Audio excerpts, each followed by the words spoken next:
What is going on, everybody? Welcome to a, well, random Wednesday edition. So typically we would do this on Tuesdays and Thursdays, but today we are going to do it today. Now, I did want to let folks know that starting in August, we will be switching the stream days to Monday, Wednesday, Fridays, and then we will be basically doing, so Tuesdays and Thursdays we'll be switching off of. It'll still be the same start time, but it's going to be going to 3 days a week. With Fridays being an additional build. So just as an FYI, that is coming up. So I want to start warning you, 2-week notice, get ready. More builds, more fun, all that sort of stuff, and that's going to be starting on August 1st. So that's not to say that we won't have Friday builds before then. There is always a chance, but right now, for sure, we're going to be switching to 3 days a week here pretty soon. So let's see, what else? It feels like I think the last time we streamed was what, Thursday?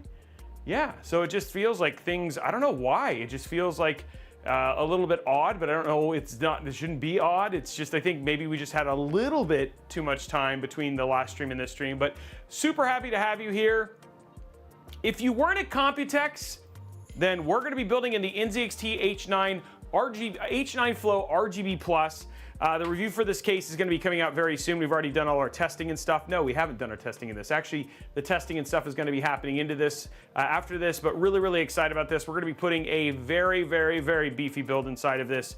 And honestly, it's going to be a pretty straightforward build. It's funny because we were watching this because the bottom fans are installed, the side fans are installed, the rear fan is installed. There's a lot already installed, and it kind of comes that way, and that's kind of the bonus with the RGB Plus. But it's not an inexpensive case, so that's just the one thing that's worth noting. But, you know, there is some convenience, obviously, with having all that stuff. Kind of feels like a semi-pre-built. Yeah, it's like a semi-pre-built, right? It's like Robeytech, like it's like a pre-built Lego kit, right? Like in terms of they've done an awful lot. And to be honest, like I do love the way that their flow fans look, the fact that they're flush with the bottom and the side. I mean, these builds end up looking really, really nice. And we are going to be using all NZXT parts, so I think this is going to be a very, very pretty build. Also, this Friday, we're going to be adding the first of the keyboards and gamings. We're doing that in partnership with Corsair. We're going to be showing off their new maker kits. Essentially, what we're going to do is we're going to be building a keyboard, and then afterwards, we're going to be playing through Doom. What is it? It's Doom Dark Ages. We're going to be playing through Doom Dark Ages together. That should be a lot of fun. So that's going to be starting on Friday. And then, of course, if you missed it, I think maybe that's the thing. Monday, we had the most epic gaming moment ever. A clutch defeat of one of the Night Lords in Elden Ring, Night Rain, hanging out with Sergeant Nobody and with Sergeant Nobody, and then also with Damien, and we basically took out one of the Night Lords. It was like sliver of boss. We were all dead. I did a last-minute raise, got hit, lost 3/4 of my life, and then came back and actually totally won. We got to pull one clutch moment off for the team. It was super, super cool. It was so fun, and that was a lot of fun too. So anyway, that's gonna be happening on Friday. We don't know that right now. We're thinking 1 p.m. PT, but it might be a little bit later because Fridays are typically shoot days. We just gotta figure out where that essentially goes. So stay tuned for social media for when that's gonna happen on Friday. But I think that's enough of that. I think it's time to get started with the build, right? So let's talk about, given we are using a 420mm Kraken AIO, we're going to start with this right here. This is the AMD Ryzen 9 9950X, not 3D. This is a very, very, very beefy. I forgot what the total, it's what, oh, it doesn't even have it on here anymore. I don't remember the thread and CPU count. Usually it's on the box, that's my cheat sheet, but very, very beefy, top end in terms of productivity for the AMD stack. And all in all, like in terms of just, it's still good enough at gaming. It's kind of like using a 285, you know, Core Ultra 285K.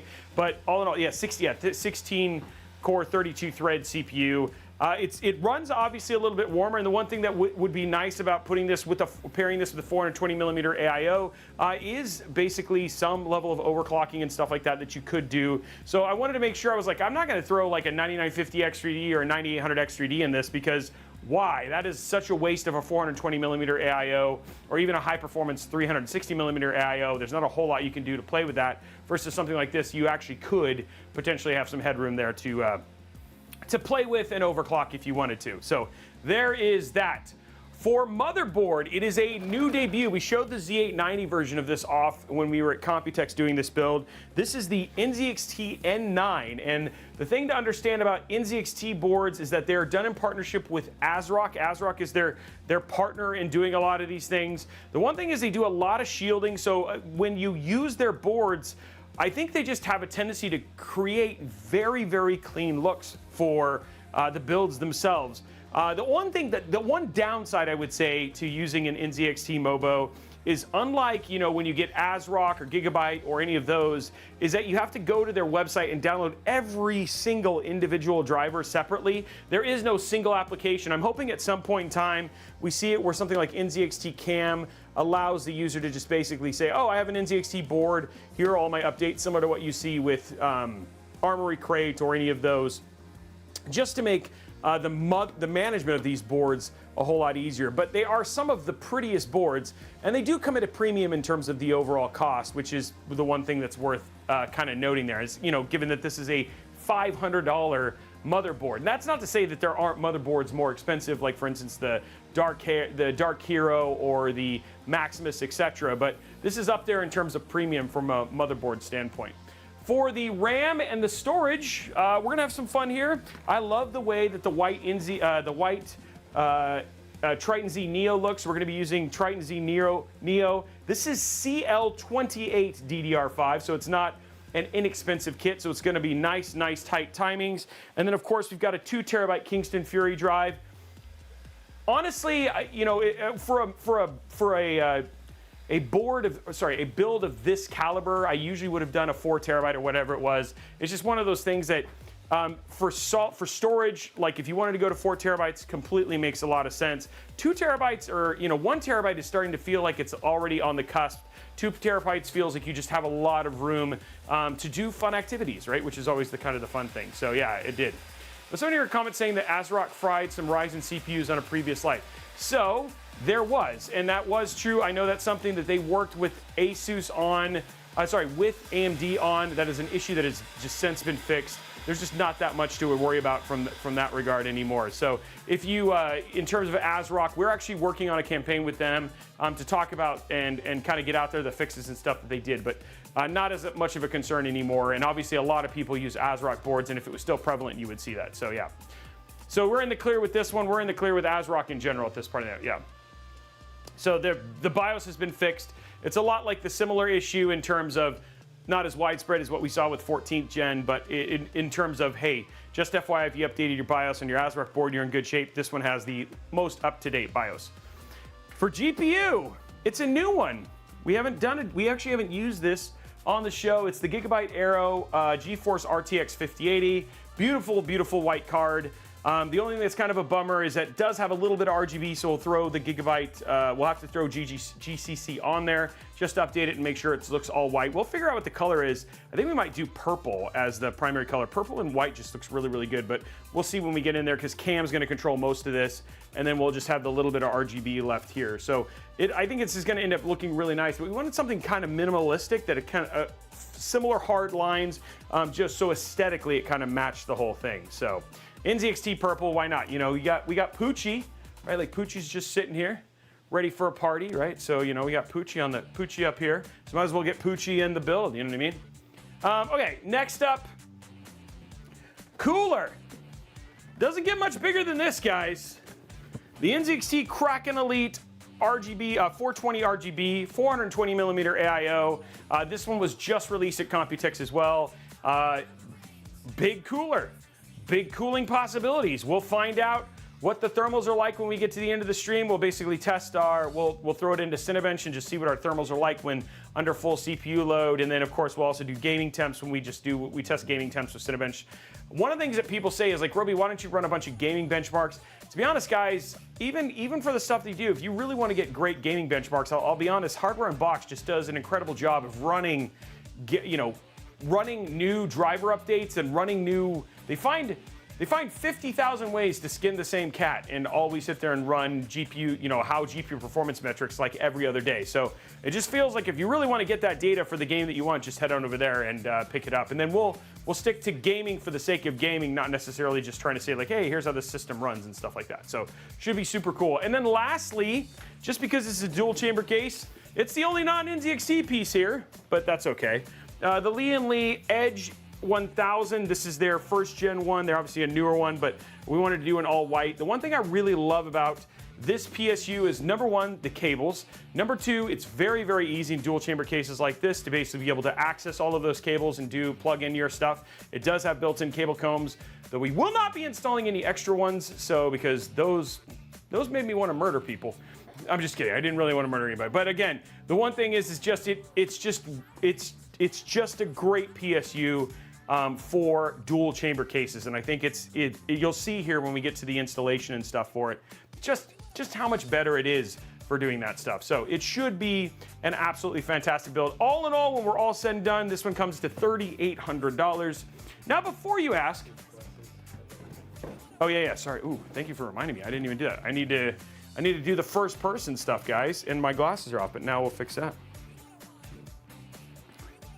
But the one thing is comes to $3,800. Now I know people are gonna ask, Robey, I can build a 5080 system for $2 grand. I can build a 5080 system for $300. I just built a 5080 system yesterday for $25 and I got it off of Temu. Guys, value, please, please, please stop projecting that just because you feel that this system isn't worth it doesn't necessarily mean that other people don't believe that. Again, value is in the eye of the beholder. To some people, they will absolutely spend this kind of money on a 5080 9950X system, and some people won't, because some people like to spend money just for the sake of performance, and some people do care about aesthetics. All in all, there are people who are very, very rich and drive Volvos, and then there are people who are very, very rich and drive Bugattis. And you know what? Both of them are right. So that's the thing. If you can afford it and this is what you want, that's all that really matters. Stop trying to project your values onto other individuals, because again, it almost diminishes and it takes away one of the things that's so beautiful about our hobby, is that we can be individualistic and like show ourselves through our PC builds and stuff like that. So anyway, that's my whole thing, because I know somebody's gonna be like, this is way overpriced. No, it's not. It may be way overpriced for you, but not necessarily for everybody else. Getting the beautiful view here. That looks super good. So there we go. There's all our parts. Okay, they've changed it. I must have gotten an update on my glasses, because now I'm hearing different sounds. So there we go. All right, so let's put these parts away and let's start putting our build together, which I think is fun. Oh! And then go from there. Okay, so we do not need the GPU right now, but we do need all of this other stuff. All this other stuff. Okay, let me quickly install the fans and stuff. Oh, look at that, it's already finished. It's already finished. Poochie, get back to the back. Go hang out over here with Master Chief. You keep us under control here. Okay, well, now with that out of the way, how is everybody doing? Are you having a good day? And you guys ready to see some a beautiful motherboard here in just a moment? Everybody having a good day? Proteus, Jax, GS Ticklestick. I love that name. GS Ticklestick, thank you for the sub. Igor, thank you for the sub. And then Igor, thank you for obviously the tier 3 subs at the same time. There we go. And there it is. Okay. All right, so let's go up here. Let's go to top down. Oh yeah, he's got it. He's like, stop doing my job for me. Why are you not? Uh-oh. No, it's not, but I'll unlock it and lock it back. Oh, there it goes. Okay, it wasn't unlocked, but now it's definitely not unlocked. So it's less locked. It's double unlocked. Hey, Lansworth, thank you for the gifted subs. And I was wondering why this case was so expensive compared to other RGB cases out, and then I realized it came with fans and 140 mil. Yeah. Hey, thank you for the Lansworth for 5 tier 1s. Appreciate it. RAM clicks are up. We need to have Kevin bring us the blue one, because the white one, the green one, we still don't know how it works for this. It doesn't seem to it's not, I think it works perfectly. It just may not be ideal for this scenario. Nutty, I'm glad that you're happy. Wow, look at that board. That's a pretty board. Pretty board, pretty board. Every time I just say it, and then it sounds like pretty bird. So there we go, pretty board right there. Okay, let's get this out of the way. By the way, guys, we've had to close the studio door. So if we pass out from just heat, that's why, right? Just understand, if you see us pass out, it's just because we died.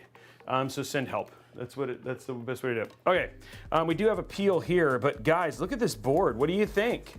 First time seeing it, very, very clean. There is RGB on the board. Now, it's not as much as on the Z890, but if you look here, so there's an RGB here, RGB band here. That's kind of it on the X870, is just up here. But on the Z890 one, they actually have a lot more RGB than the X870 one. So, and then there's like kind of little covers, but it seems like they're actually more functional than they were previously. This is obviously covering all the M.2. Does it pop up? I see this screw. Does it all come out with one? Okay, well let's start with putting in our CPU and then go from there. It does, wise dams. Yeah, it does. It also has a it has the controller, all the fans are already pre-wired up. We'll take a look at how well they pre-wired them, but yeah, all the fans are pre-wired up and all that sort of stuff too. Okay, there's our beautiful CPU. Okay, there we go. Throw that back. Grab a drink because it's dead.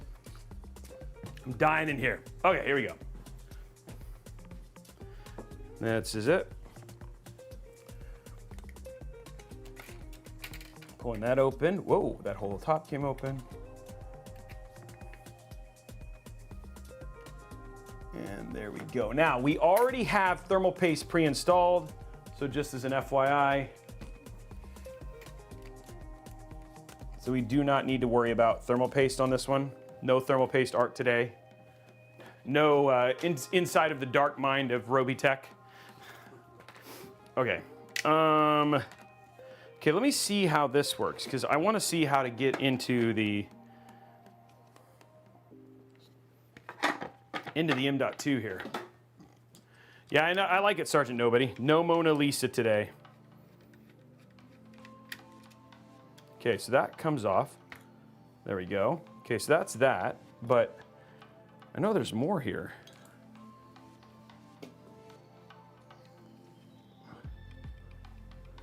I'm wondering how the rest of this opens. I see no screws.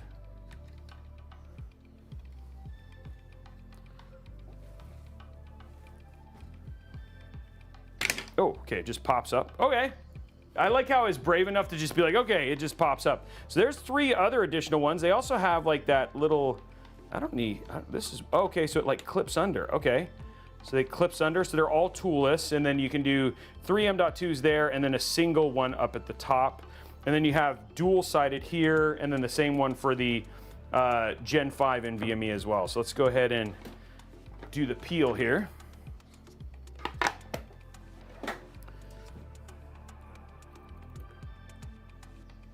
Is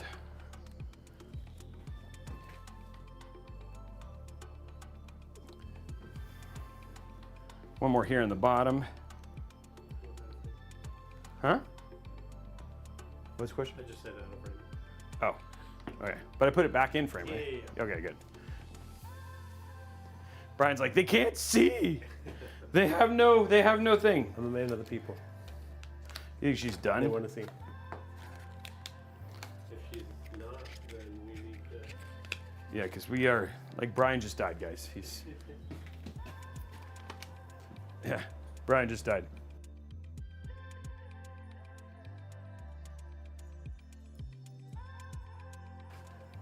Okay, there we go. All right, so let's get this now. This goes right here. Okay, and that opens up. Oh, it just clips in. Okay, that's kind of cool. Okay, that kind of just sets that in like that. That's pretty neat. Okay. And then this just slides just right over it. And then it's captive, so it just goes right in just like this. There we go. And then this just like that. Boom. I like it. So that looks good. And now that's all put together, which is nice. Now is time to say goodbye to all our company. Okay, this is not the Mickey Mouse Clubhouse. Okay. That's when you know you have like kids, because like then all of a sudden you start singing all the songs of the things that you've played like 9 gajillion times, you know? There is a piece of plastic that I put on this thing. I don't know what I did with. And now I'm gonna poke myself every time. Do you see it anywhere? I didn't throw it away, did I? It's white.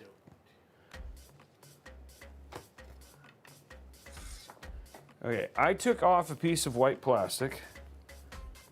This feels like Blue's Clues. It does, it feels like Blue's Clues.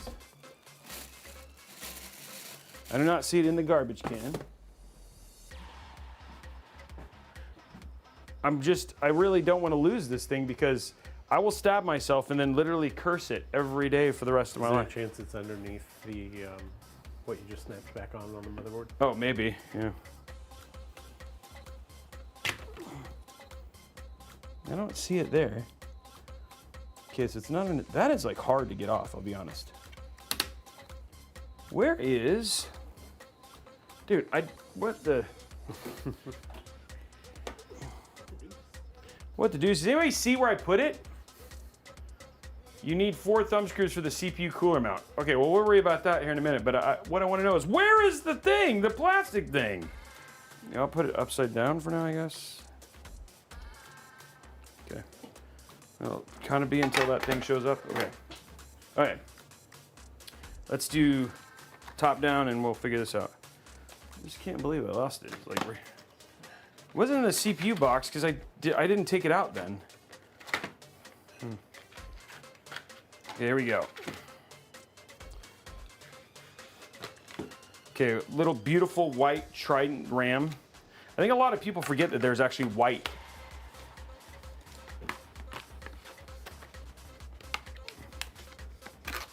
There we go.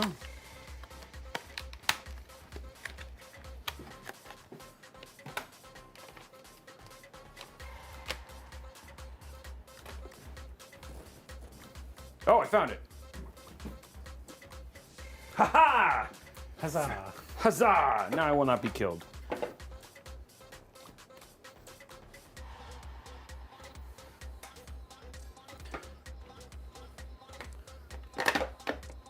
Okay, I feel better. Okay, here we go. First RAM clicks, guys. I don't know what we chose, but we're gonna find out if we're close. This is a new Mobo, so, oh, that white looks good. Wow, that was super good. Cyberelius, thank you very much. 98.8, we actually hit it, guys. Dude, that was solid. 96, so there it is, guys. 98.8, and it happened. Holy moly. Dude, that was so good. Crispy. That was yes, crispy is the right term. I will give you crispy. Okay, so there is most of it. We're just gonna check to see what we need to do for the AIO, just to make sure we don't have anything that we need to add for this. Yeah, that. Usually, guys, it's a pretty safe bet to bet against Blondie. She's pretty bad at predicting RAM click levels, but that time, she succeeded. So that was like, you know, every once in a while, you know, even a clock is right twice a day. Yeah, Blondie gets the clutch W today.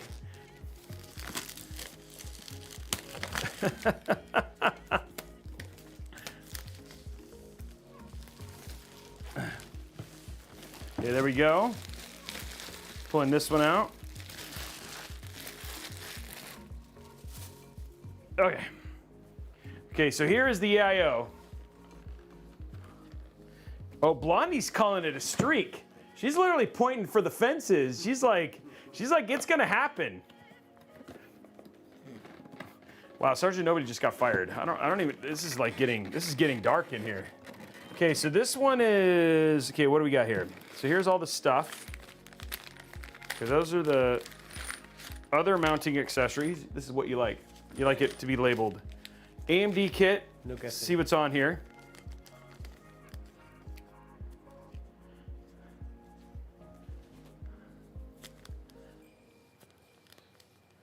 Wisdams, you won't know. Unless you're playing with the pressure plate itself or the mounting mechanism, you shouldn't have anything to worry about here. There is very little out. I'd say the only AIO that you could potentially cause damage for is if you were doing an Arctic liquid freezer and using the contact frame. But outside of that, you shouldn't have anything to worry about. Okay, so we do have some screws for this. So there we go.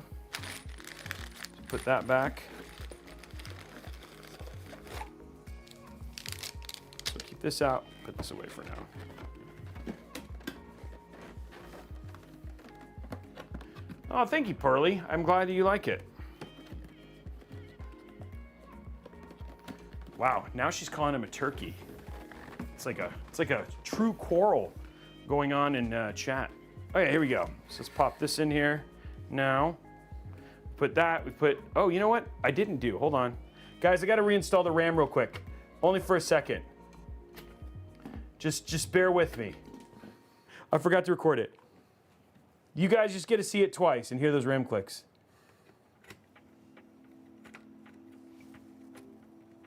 Oh, that was so good. I just want to do it again. It's so good, guys. Oh, so pretty. Okay, now we can do this.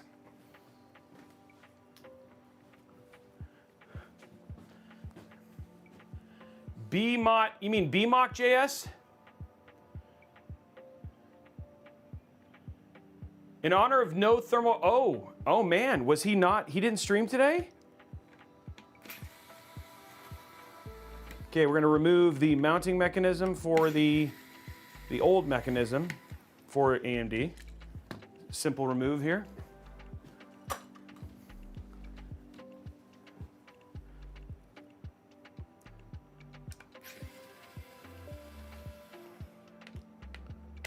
There we go. And there we go. Okay. Now we grab our little screws here. Boom. And now what we're going to do, very simple, screw them in.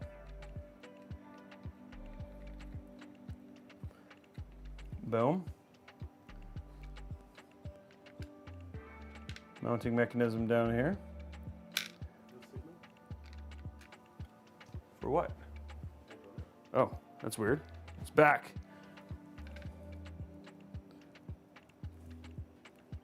Okay, getting that in. Let's zoom in a little bit so you guys can see. Maximum screw, wait, that sounds bad. Maximum putting screws in the screw holes. I'm trying to think of the right way to say that without sounding inappropriate. That is not the right, no. Task, we always test them beforehand. So we always test them beforehand. But we have had motherboards that haven't posted or have been DOA. It doesn't actually happen very often with as many builds as we do, so it's actually been okay. Poorly hung, awesome, that's awesome. Computer enhance. Okay, so let's zoom out a bit, because now we've got everything ready. Now is the time to strip the case and get it ready to put the build in. Okay, everybody's favorite part is over. The build's basically done. You guys, you just come back in like an hour and a half, and then the rest of the build will be done. That's what you want. I know there's people out here for the cable management. There are cable management fiends. That is true.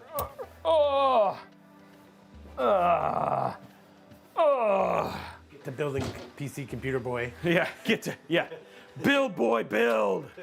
Okay, so pretty simple here in terms of this. So it's just a couple screws, which are nice, and they're easy thumb screws, which I think is straightforward. So that just pops right off. set it out nicely. Same thing with the rear one here. Just like that. Straightforward. Go to the front here. One screw. There, that pops off nicely. And then we have, technically you have a screw here if you wanted to, but that's pretty much all you really need to do. So yeah, pretty straightforward. Now, on the back here, a couple things worth noting. I'm gonna go ahead and remove this just to make it a little bit lighter. And there we go. There we go, that comes off. Don't lift up, don't pull. You may want to take that door off the back too. Yeah.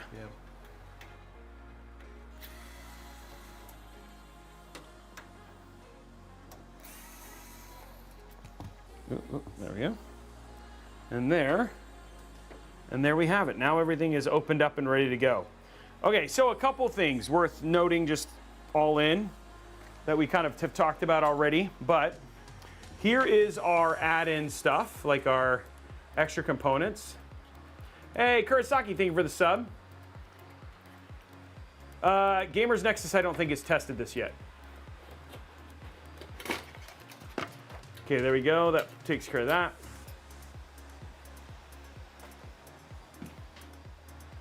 So we have, here's all our extra stuff. The other thing too is that all of this, I mean, all in all, look at this. It's actually done, now they did it all with tie downs, right? Which is kind of a surprise here. So it's not zip ties, it's all done with, what are these called? Cable ties. This is tied in, but it still has and it's mounted. Like this is twist ties. Yeah, twist ties, that's the word I was looking for. Twist ties, and then we still have this back here, which is twist tied together, so you're gonna pull that in. This is twist tied, this is twist tied. So it's actually fairly nicely cable managed. The other thing that they do also have here, and you can see this here, is they have stuff like, here's how to remove, please make sure you remove this and this so that way you can open it, right? This is also magnetic, right? So it unlike the Lee & Lee, the older Lee & Lees, this will hold when you flip it over. You have room for your 3.5-inch drives there as well. In terms of installation for your side fans, you can actually remove these all together just by using the screws here. The top is not removable, and the bottom is just kind of a pop in. And then, yeah, like the other thing too is like, here's the front side. You have 420s at the bottom, 420s at the side. We can do a 420 at the top. And then all in all, they have a couple of things which is actually really nice. Is set up for BTF, but if you look right here, there's actually a little plug here, and you remove this, and this allows you to run your cables more traditionally. So if you had like a thicker cable, or you can try and run it behind the BTF, which it's funny enough, like when we actually did the live stream at Computex, Kevin, who was the guy who finished my build while we were doing around and doing the booth tour, actually used just the bigger BTF, and he's like, oh, I didn't even know you could do that. So again, there is actually enough space here to run your 24 pin if you wanted to do that as well. But all in all, very, very, very, very pretty case, and it should make for a very, very beautiful build. So we're gonna finish it out and then go from there. It does support EATX. I don't know off the top of my head because, again, we haven't done the review what that size is, but I do believe you would actually just end up with some overhang. Because of that mechanism I just showed you here on the side, you have plenty of room to actually run cables behind it, which would be fine. So EATX, you will, like I said, a little bit of overhang, but the support is there for sure if you're okay with a little bit of overhang, yeah. And then we also have, down here at the bottom, you have your other dust filter. Okay, so let's put this down just a tad, just a skosh, just a bit. There we go. And then let's see, we are lined up. Let's zoom out a little bit so you can see the whole thing. There we go. And here we go, guys. First, I think X870 inside of this, I'll be honest.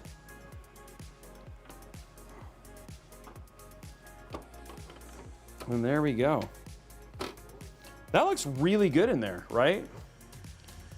Now you still have a lot of room here on the sides and stuff like that. So I'm probably just gonna, what I'm gonna do is I'm gonna try and do my best to run things behind. I might just temporarily, just to keep things super clean, just put 4 Mobo screws in at the beginning, so that if I need to lift things up to make the cables look a little bit cleaner, I absolutely can. But yeah, all in all, that is already looking like a very, very clean build.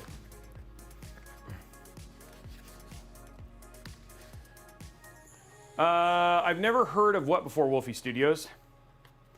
Yeah, Sergeant Nobody goes, it does look really good in there. I wonder why. Well, maybe because it's NZXT and NZXT? Yeah. Osmos, thank you for the Prime sub. Appreciate you, my man. Oh, how are we doing on likes on YouTube? Guys, do not forget, if we get 150 likes on YouTube, $15. 200 likes on YouTube, $20. 250 likes on YouTube, $25. And if we get a level 5 hype train, we unlock a $10 gift card. But if we get to level 10, we unlock a $50 gift card. So there are many giveaways that we're gonna unlock over the course. So head over to youtube.com/Robeytech, hit that thumbs up button, and then unlock some giveaways for you guys as well. And we also have some PC giveaways coming up and stuff like that as well that we'll be doing on live streams. So there's plenty of opportunity to win some things. So if you do subscribe, you're gonna get extra entries towards winning those PCs and stuff, so it's just something to be aware of. So go drop those likes, guys. It's all part of the circle of life. It has nothing to do with the circle of life. It's actually not circle of life dependent at all. Thank you, Kurosaki. Okay, so we're gonna take these out. Oh, and guys, check this out. They give you white zip ties.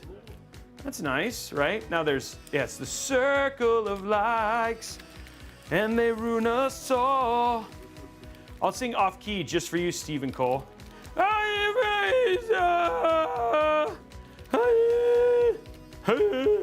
like that song? We need a circle of likes song on the channel. Muted. Dang it! Dang it! Dang, I've been muted by Blondie. Okay. Oh, man.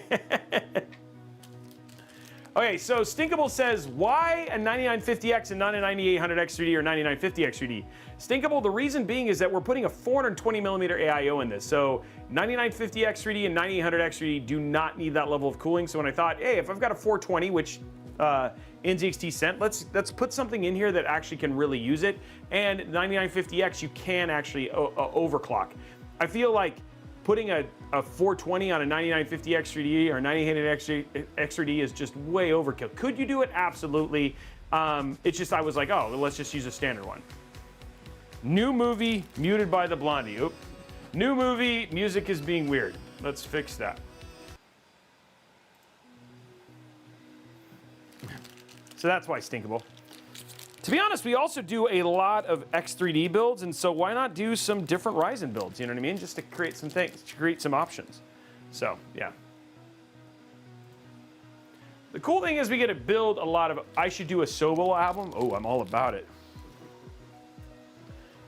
I'm all about my solo album. Okay, so let's get this in here. Oh, there's my screwdriver. Okay, cool. Okay. So one thing about these particular motherboards is they do have those extra, you need a standard screwdriver just because of holes like this. Did I choose the wrong screws? I'm so bad at this.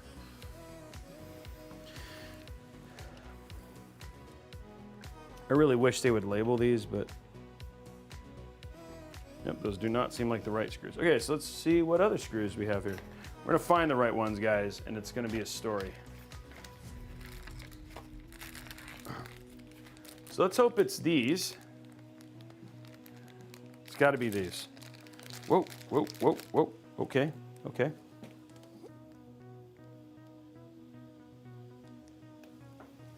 That one's already ripped open, so let's go ahead and pop these out.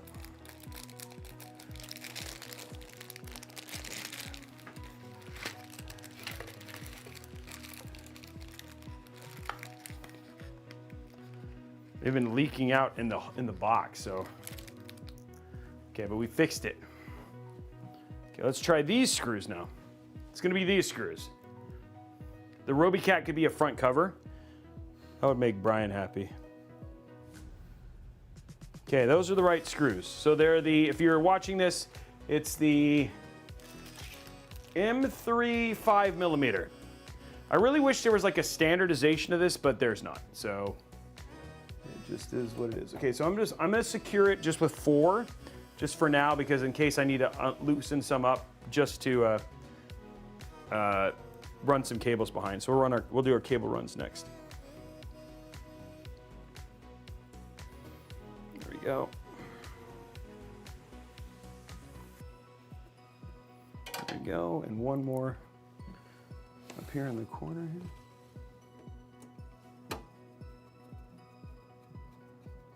There we go. Okay, there we go, screws in.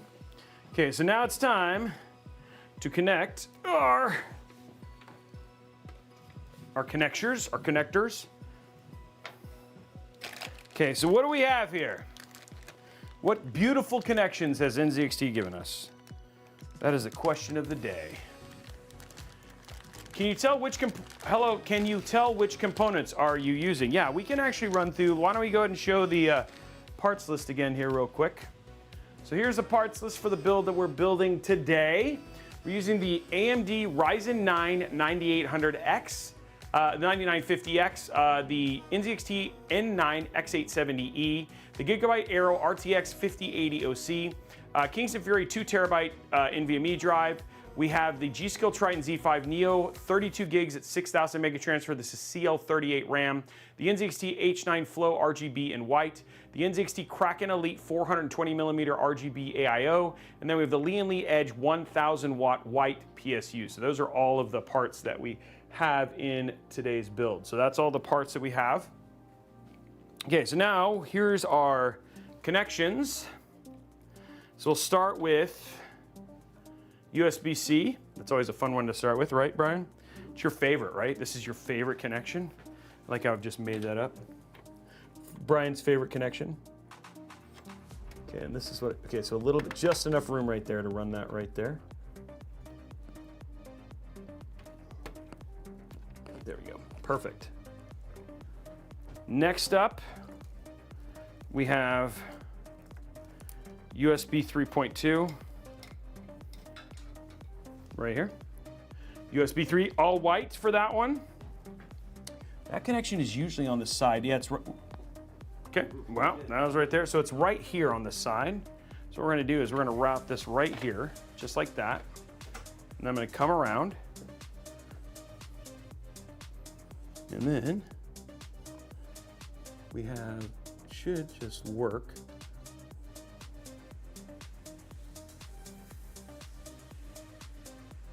There we go, just like that. Perfect, beautiful.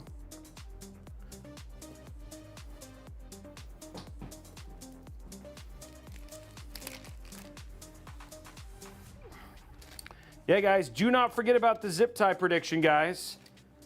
That is important.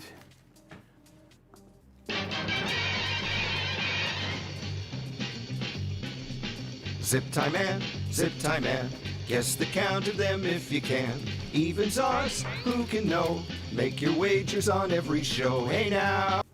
Okay, so go get your zip ties, guys, in. Okay, next up is our front panel connection. So this is our front panel. It's a unified front header, which always makes me happy.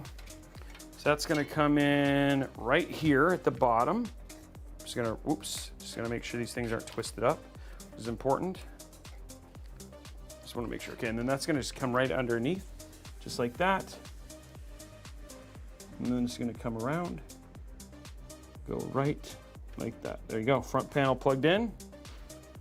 Okay, next one, HD audio. Now, Corsair, the Corsair 6500X showed that you do not need to use multicolored. So NZXT, on the next one, if you could just make these all white, you don't have to do it. The 6500X did not do it. Sorry, the 5000D, the Frame 5000D did not do it. I prefer not to. At least these ones are a little translucent, so they're a little bit more fancy, but I'd prefer to actually have all of the cables match and actually have this be all white. So that's my 2 cents there. This is gonna come out right up here. There we go. Nice, easy one. And we're gonna flip it over.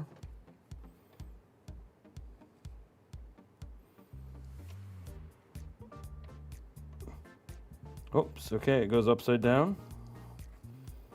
There we go. Okay, there's that one. And then now all of our front panels are plugged in.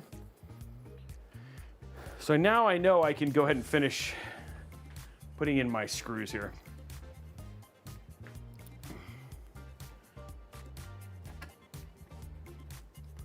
Now I have all my cables in.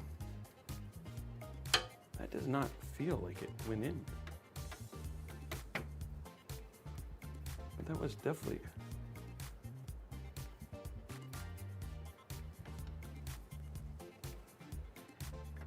Like it feels like it's the thicker ones, but no, that's definitely it.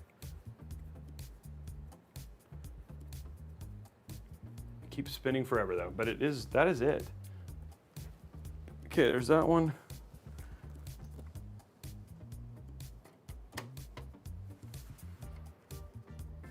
There we go. And then we have one more right here.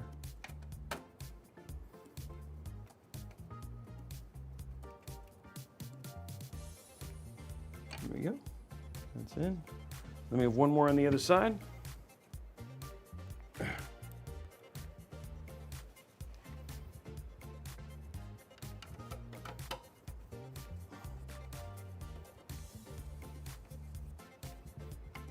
There we go, guys. All those are in. And we're all... Okay, there we go. All done. Okay, so let's go ahead and get these put away. JJ, no. It will not mess up your front. If you just misput them, it won't be a big... It just won't do something like it won't turn on. But that's just because you have the wrong cables in the wrong place. So... But for the most part, it'll actually be, most of the time, it'll just end up being fine. So that would be the biggest issue, and that's not that big of an issue. You know what I mean? Okay, this which door? Oh, it does. Okay. Okay, so what I'm going to do here, just because it makes the most sense, is I'm just going to actually run these up here on the side. I feel like just using the screws the way they, I mean, like, I don't need to do more than this. So.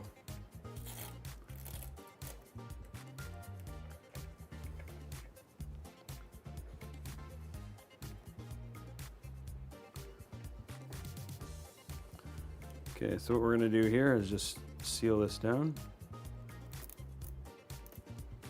There we go.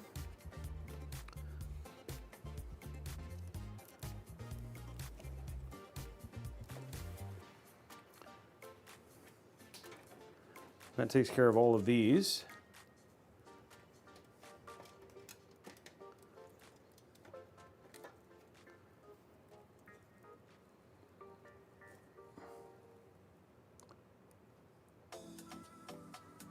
There we go.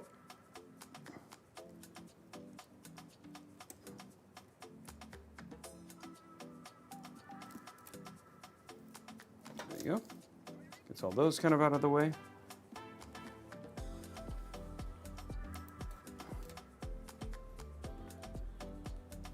Okay, so let's grab this.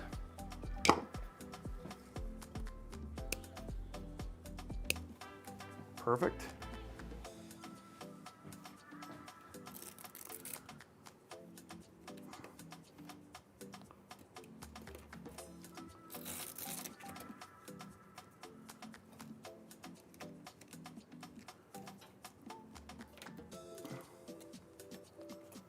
Want to make sure it's straight. There we go. Okay, so that takes care of that. And that's the thing kind of about dual chamber cases is that just making sure it stays clean, right? But for the most part, that just gets these out of the way.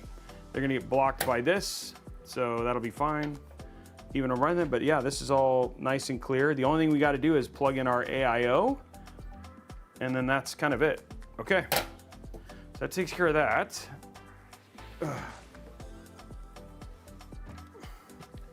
Okay, so there is the build. Oops. Oh. It's always the fun part where you have to learn about. So I'm going to do here.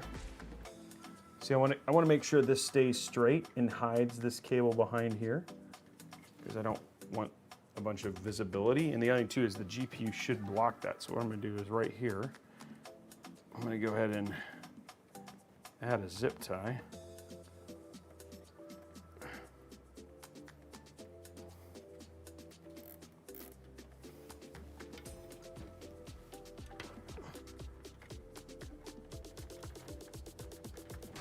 There we go.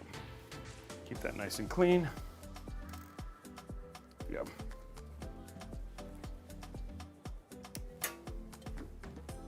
So what we did is here on the other side, I'll show you.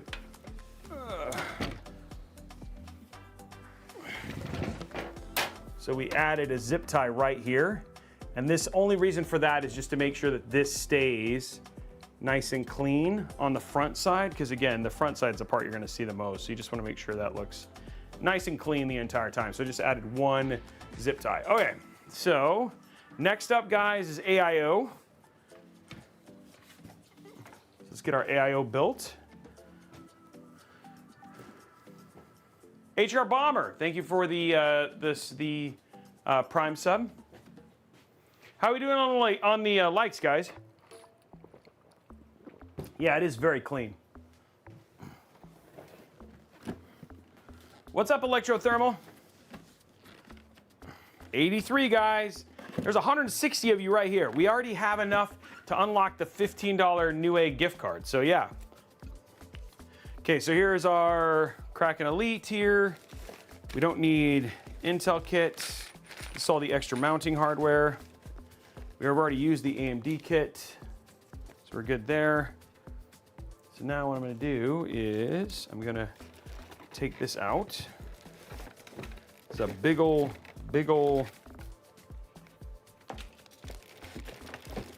lots of stuff on this.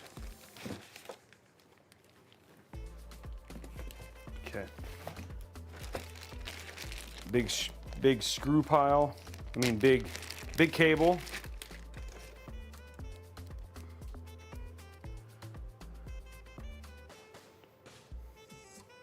Have you ever had a case or motherboard that was fingerprint? I think case-wise, I don't know, fingerprint-prone case.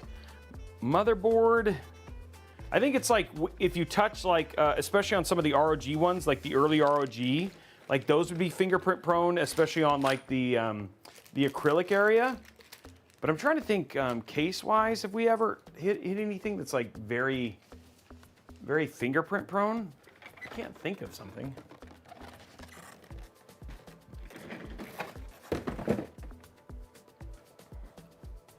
Okay, we're gonna pull this out. The Fractal Era didn't seem so bad. I don't remember that one being terrible.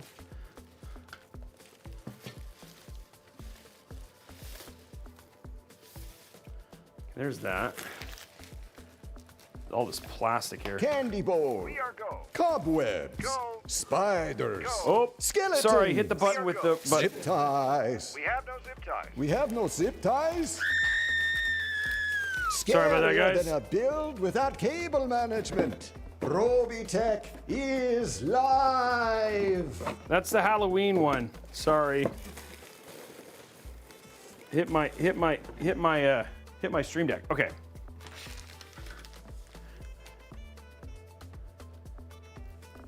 Okay, so now we need is this should be fine here. So I'm just gonna make sure I'm placing it in. Yep, that's in the right place. No backwards Robeytech fans today, but hey, we'll see if that actually happens.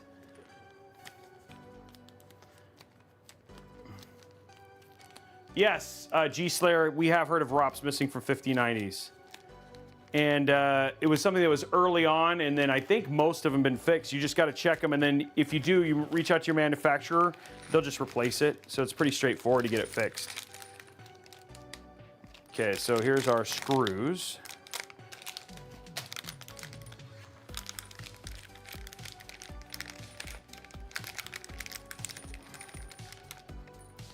There we go.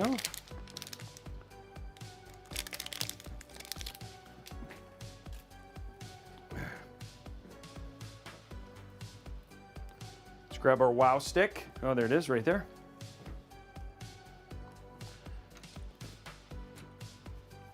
And the one thing I like about this is it's just 4 screws. Makes it really fast. Like even like just a lot of this stuff just to get the installation done, so fast, guys.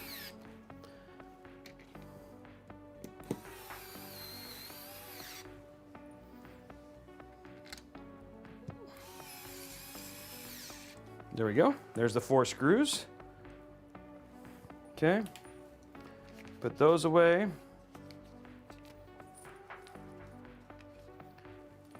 Now, the one thing I will say about this AIO is you definitely want to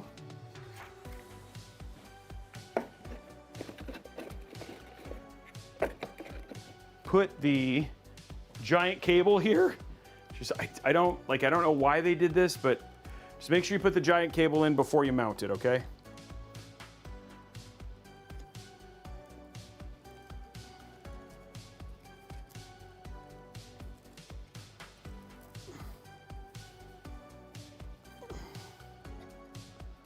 Okay, there we go. Should be mounted in. Okay, so there's that. Okay. And then this has already got thermal paste on it, so that's pretty straightforward. Now what we do, did Robey mess up again? No, he did not. Okay. Oops. Make sure all the twisty ties are undone here.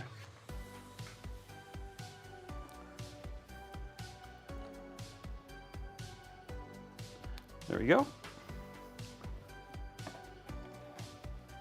Okay.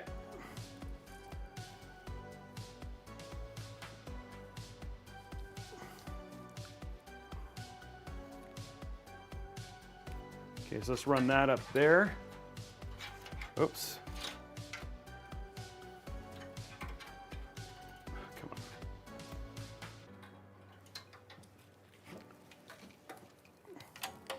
Always a fun part where we have to run these. That runs up there.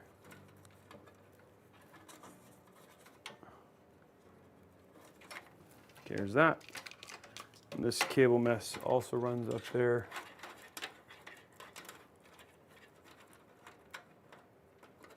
There you go. Okay.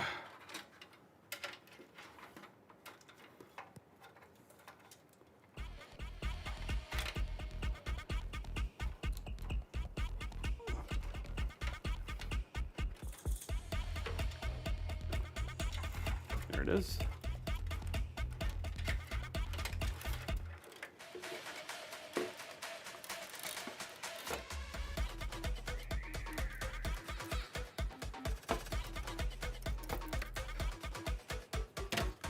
Well, don't break the glass.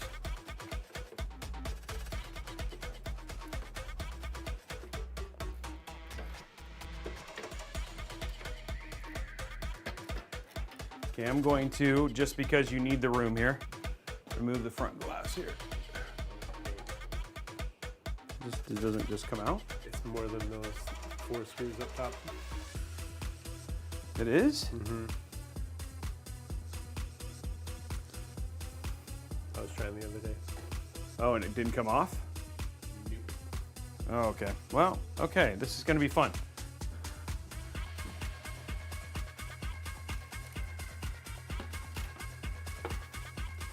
Just need to have room here.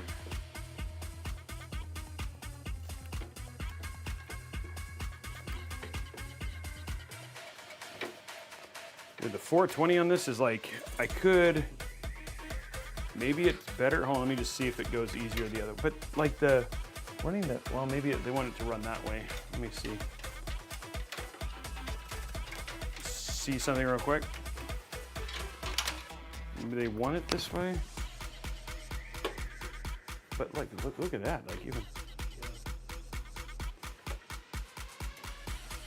looks like the better option just in terms of installation ease. So I'm going to switch these around. Could you maybe just drop that fan and then get it to swing up? Maybe, yeah, we can try that. The fan actually has room. Okay, that's a good call.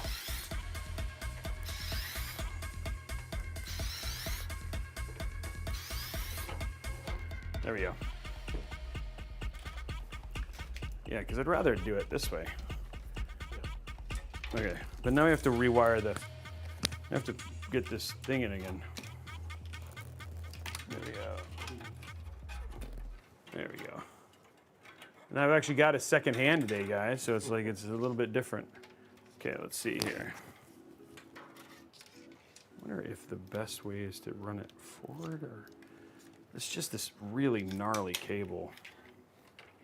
Okay, here we go.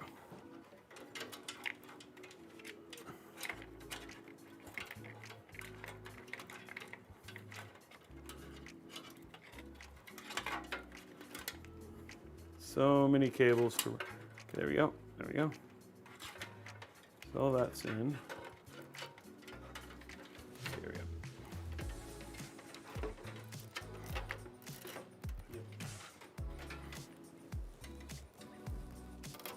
There we go.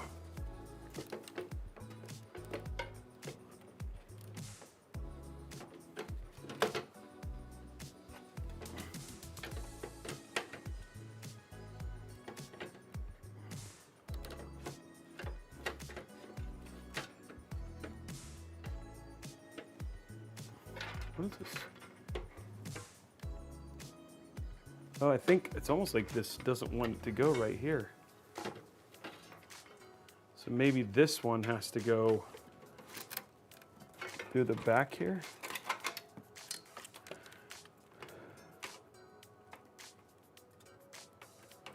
Maybe it goes back here. This is like it's too fat. But it might be fine right here. This is always the, where do we run cables at?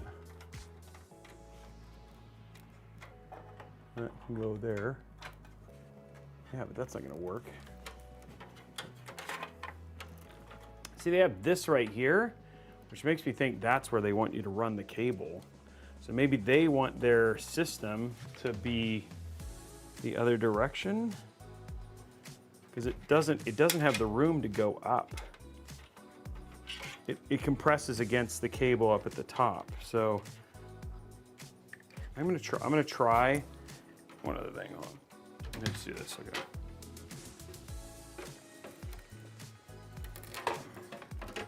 Then that works. I'm just gonna see if I can mount it and figure out where it screws. Okay, so let's do this just temporarily. Oh, great.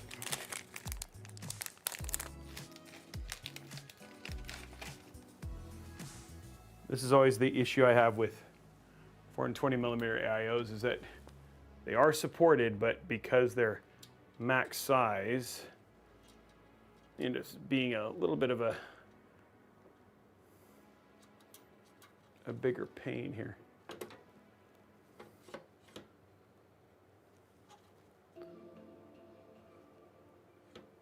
There we go.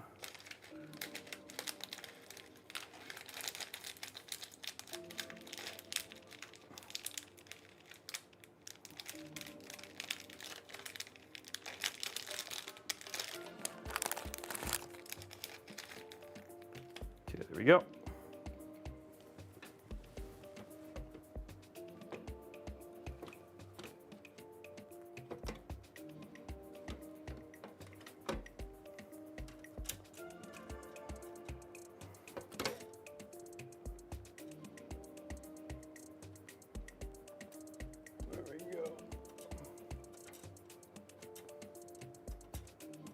Okay, now we have that in. Okay, so now we can figure out what the best route is here.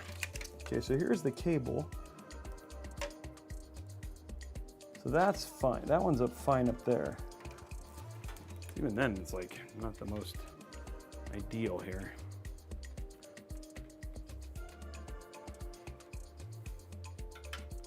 Okay, that takes care of that. So that's hidden. So you could do this.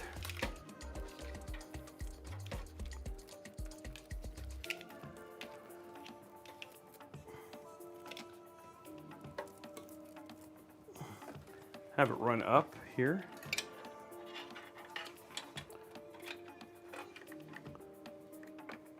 And it should be able to push it all the way over.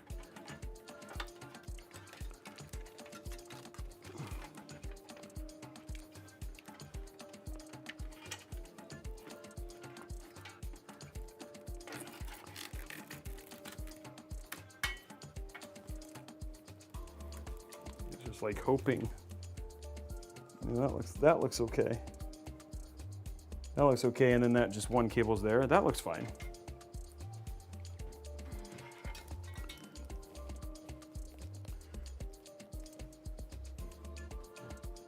That seems okay. Okay. So let's finish screwing in this now. And then we'll finish the fans and all that sort of stuff.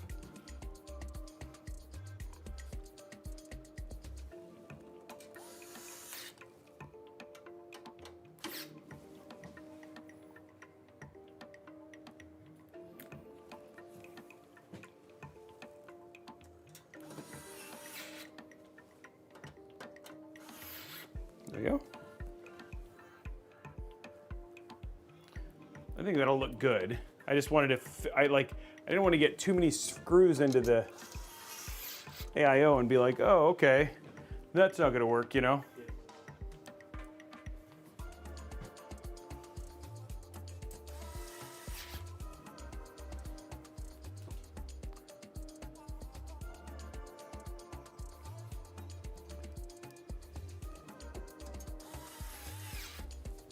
There we go.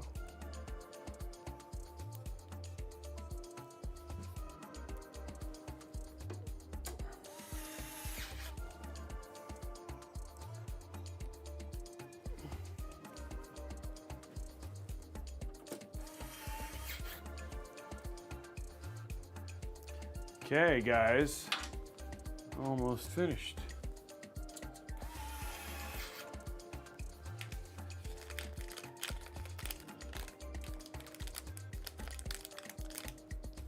There you go.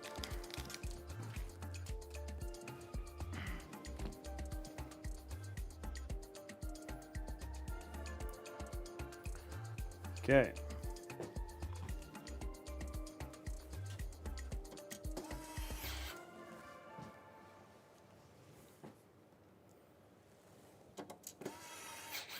Perfect. Okay, let's get this mounted.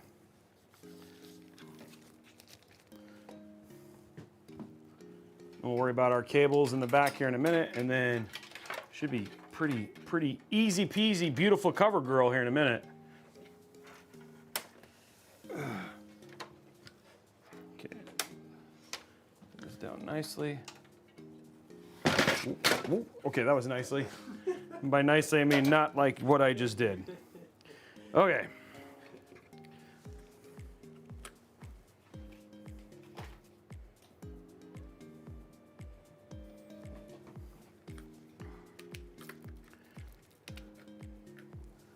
So I'm just gonna test. We want this to look, that should be like that, which is fine. We're just gonna have probably the fan further down at the bottom.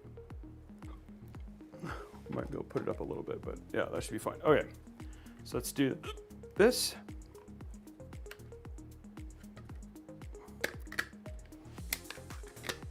There we go. There's that. There we go.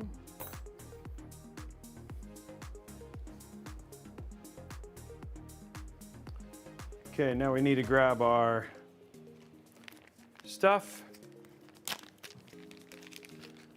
M5.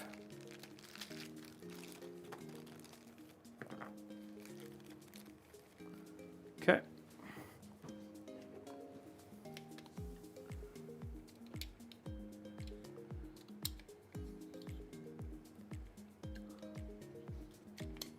There's that one.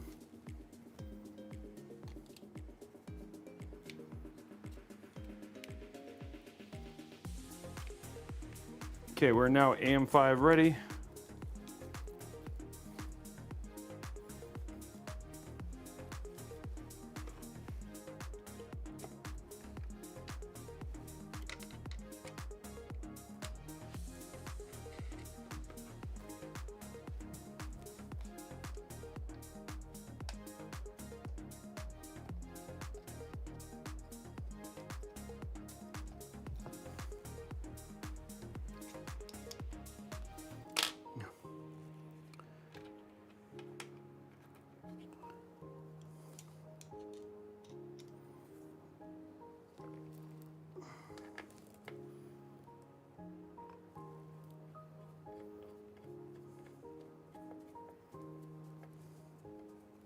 There we go.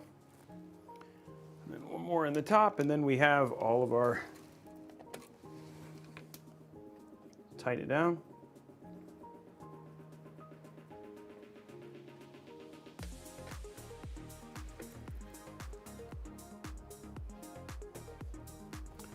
Make sure it's nice and secure.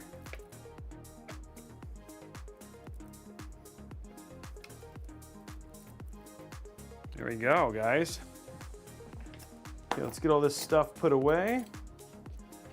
AIO's mounted. Just gotta make sure that the cables get put away nicely and in the back, and then GPU and PSU, guys. What's up, Pope Art? How are you, man? Yeah, very white build.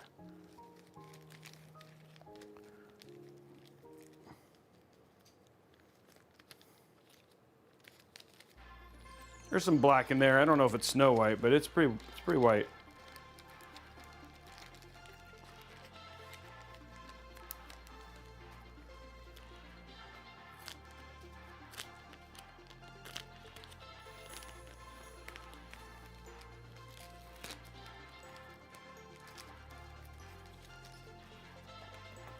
Okay, do we have anything else I need to put in the box? I don't think so.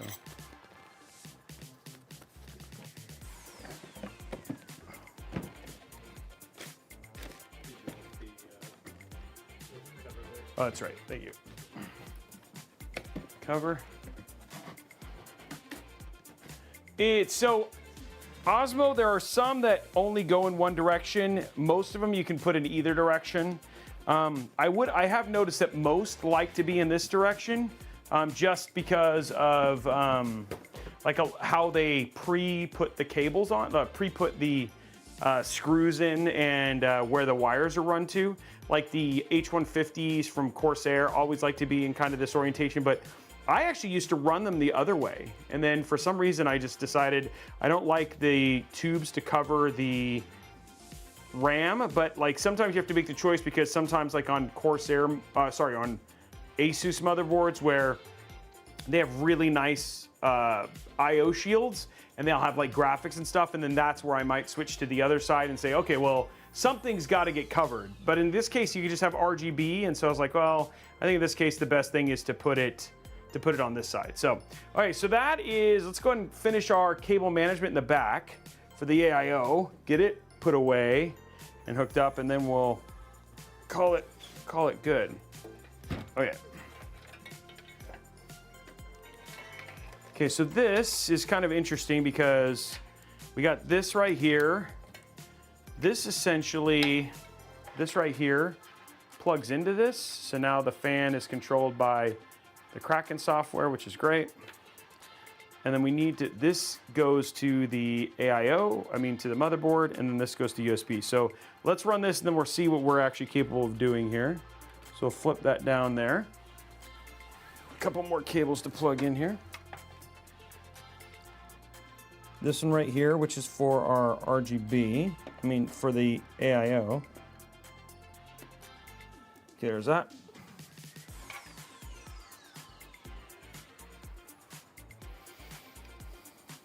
There's that. Okay, and the next one we're gonna plug in here is up here at the top.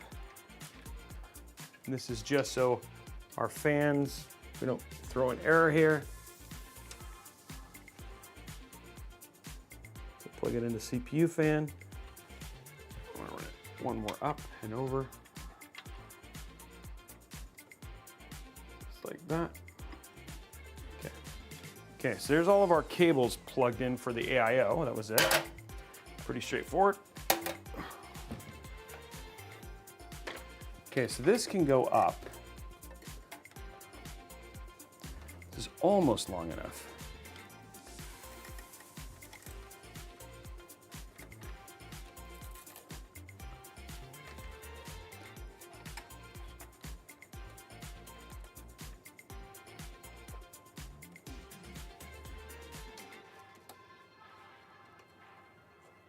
Pull that down.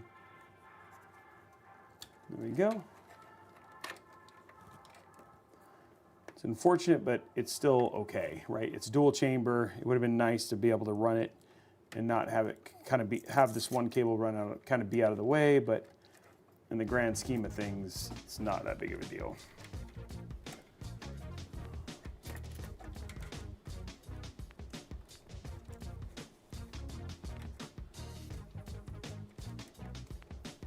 There we go.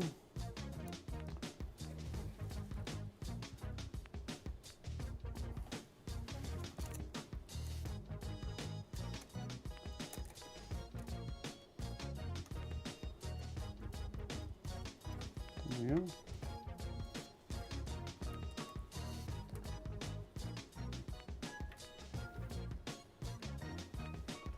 And this looks like it fits perfectly right here.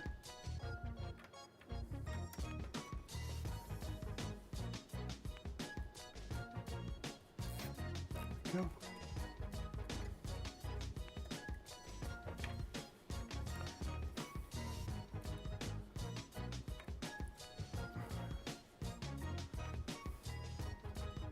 That goes right here. This cable is just that little bit too short. Got a little bit there, but that's going to be good, fine there. Okay. There we go. Okay. And that's all cable managed and out of the way.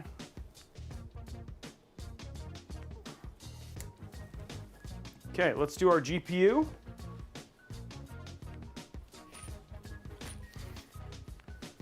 Forgot to put my other mounting screws back in. I knew I was gonna forget something that goes in this box. Always happens.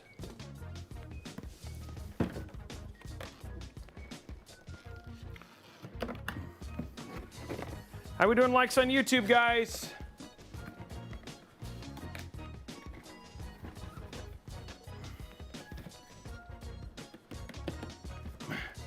$109 likes, let's finish it out. Okay, so there's that. Everything looks good there. That's all nice and solid there. We have enough people for sure.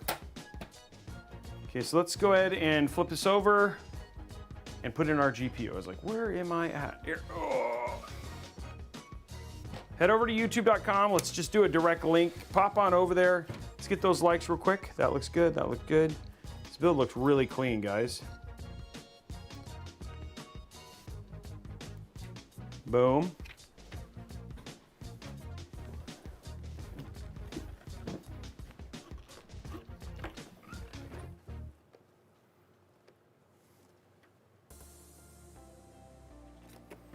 Oh, we have 100. Well, we have 124. We have 124 on YouTube alone, and 165 on Twitch. We should have more than enough people to hit those likes buttons for sure. To hit 150. Okay.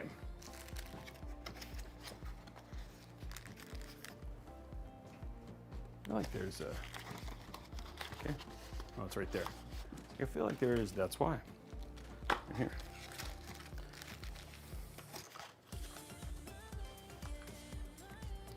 Yeah, had to put 117. Master Chief would be mad.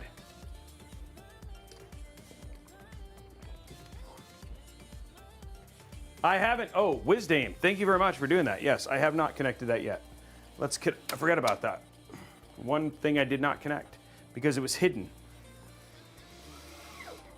And it's right here. So let's go back to top down here real quick. And then right here.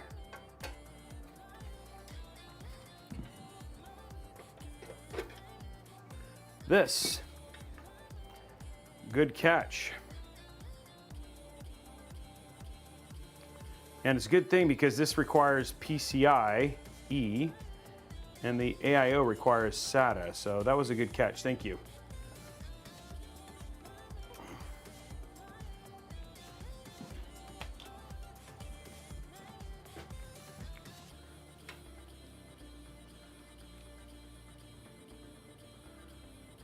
So this needs to be up and out. We'll figure that out here in a minute. This, I could probably just run a little bit of length. Okay, let's plug this in right under here. There you go. There's the USB, right? Ooh.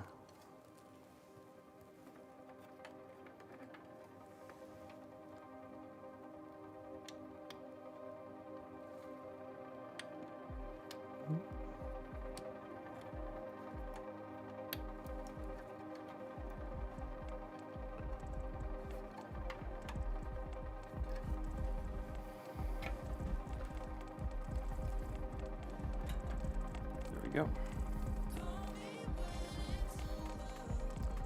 Oops, sound's doing its thing.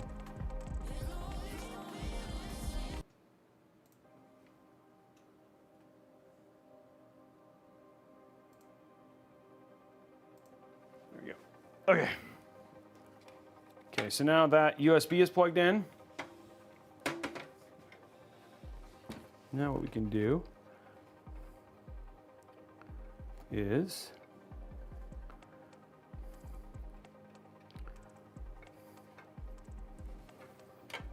and this will be hidden behind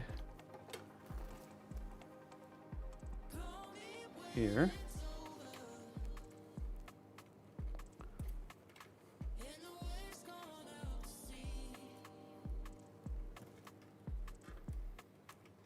No white Molex, no, not so far. There we go. Okay, so USB is plugged in, and we have our power out for that. Okay.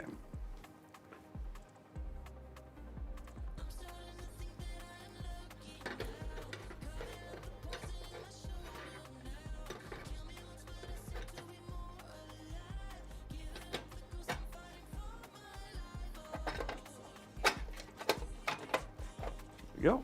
Put that back in, now that's hidden. There's our other power. Okay, now we can put in our GPU.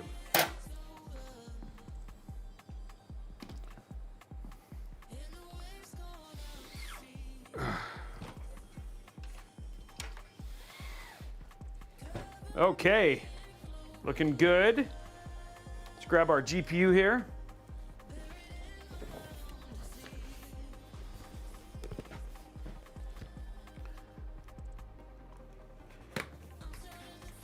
There we go.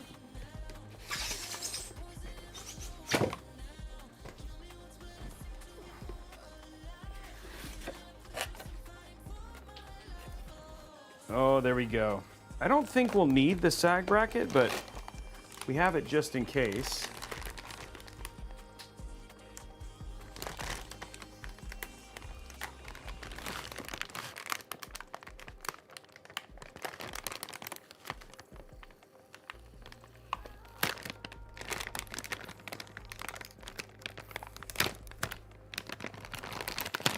Go. Ooh.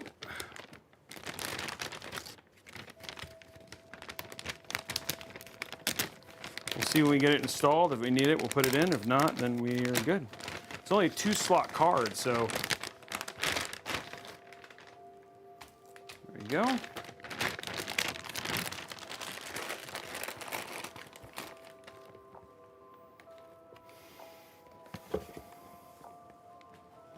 Pull this. This.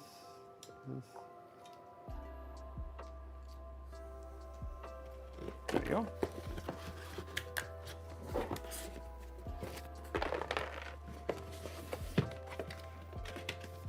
Okay. Okay, let's get our peels off here.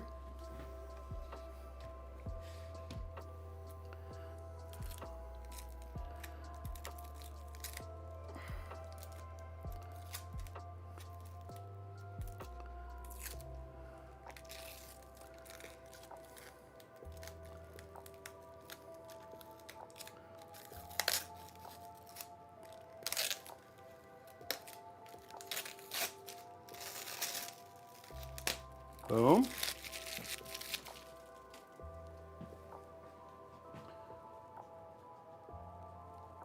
Everything there looks good. One more in the back here.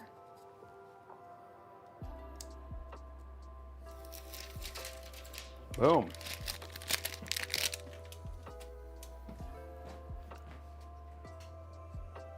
That's it. Okay. There's the card. Ooh.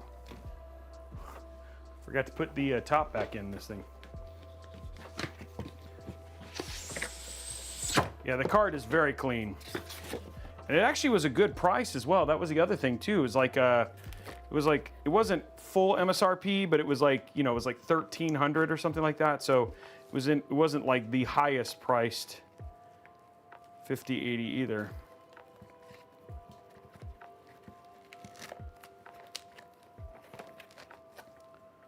Okay.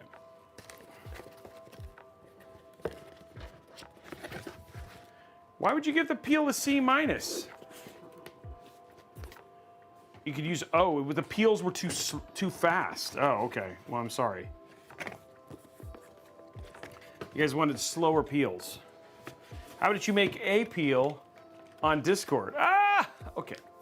Hey, by the way, Bane TBC, thank you very much for the sub. Appreciate it. All right. Taco Tuesday, literally on Newegg like 2 days ago or something like that. It was like, we only ordered it like this week. 850 watts. Okay, so we need 2 screws here. 2.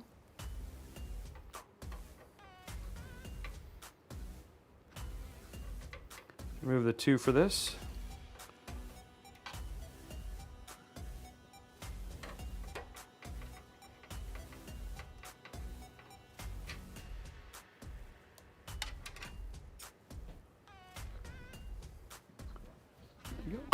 And then now,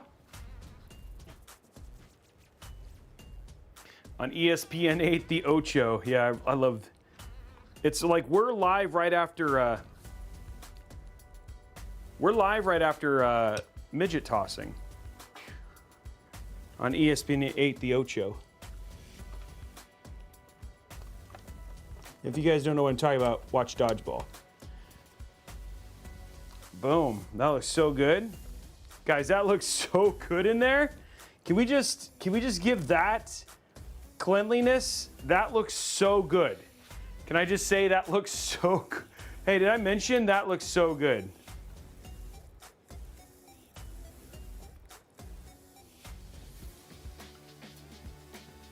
There we go.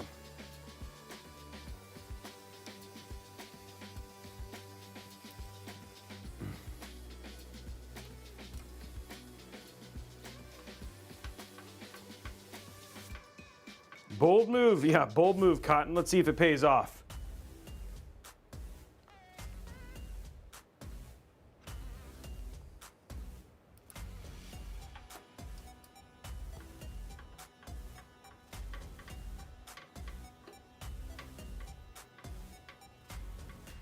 There we go. That's looking very clean, guys. It's looking very, very clean. Okay, let's flip this over and get our PSU in.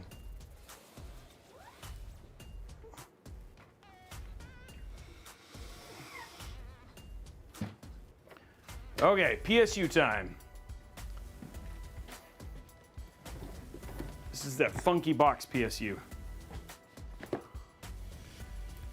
Okay, so this like opens this way.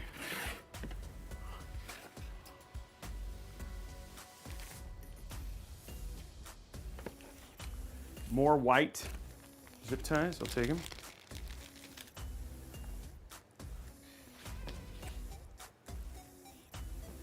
Okay, here's our,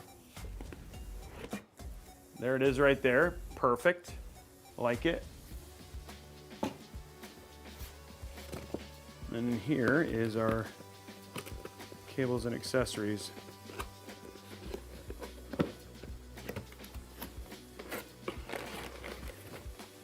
Okay.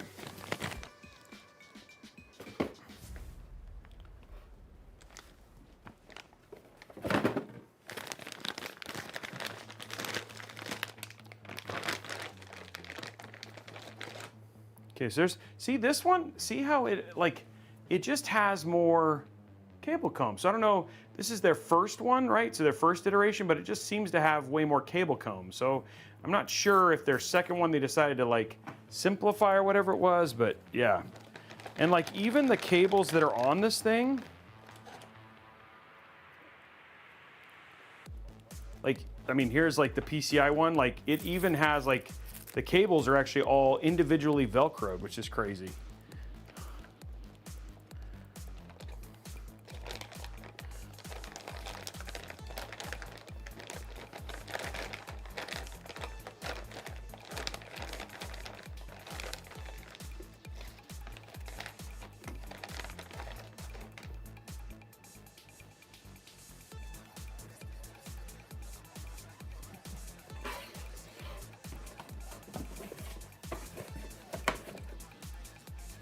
Weird. I don't have, it doesn't have a 24 pin in it.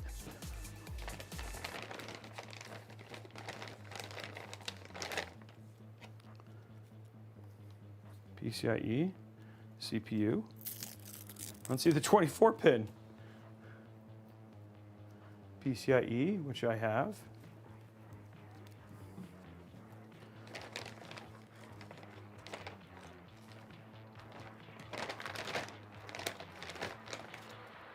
That's really weird. It's like the 24 pin of this cable thing is missing.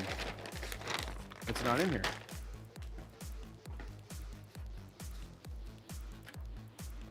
That's really strange.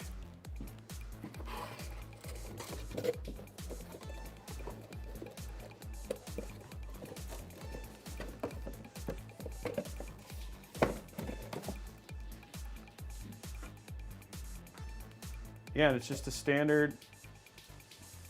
It has the standard connections for it. Here's the all the other cables for it. I need a SATA cable.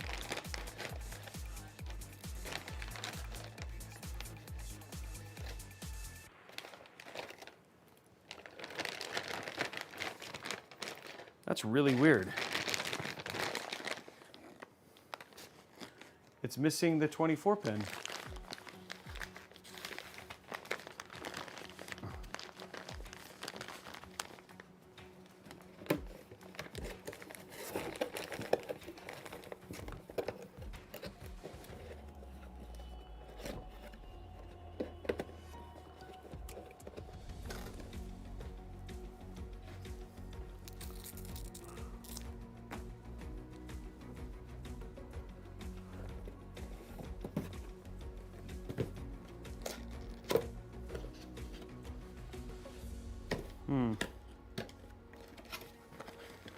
I was gonna check in the other room here in a sec to see if maybe I put somewhere else, but it didn't.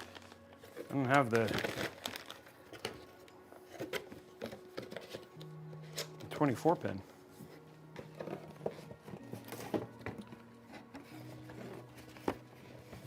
And there's like no other cables in here.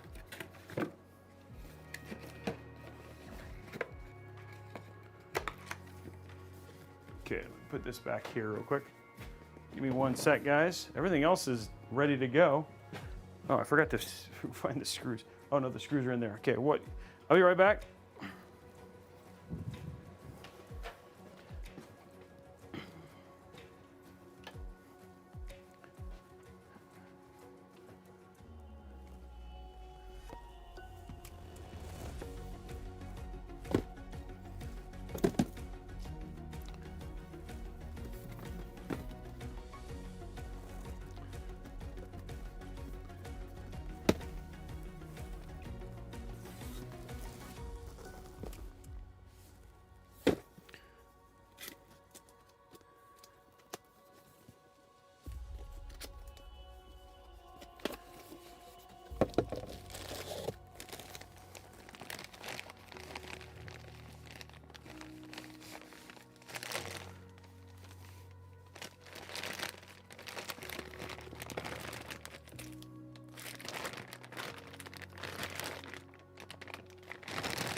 Well, guys, we're just gonna have to switch to the E1000G, which is still the Lee & Lee one. I just don't know what happened to the power cable for that one. So it's still gonna work. It's gonna take a little bit more time because now I gotta go put this all away. It's okay, we're still really far ahead. So sorry about that. I don't know why this is missing cables or what specifically. It just doesn't make any sense, but I have another edge, so I'll just use this one.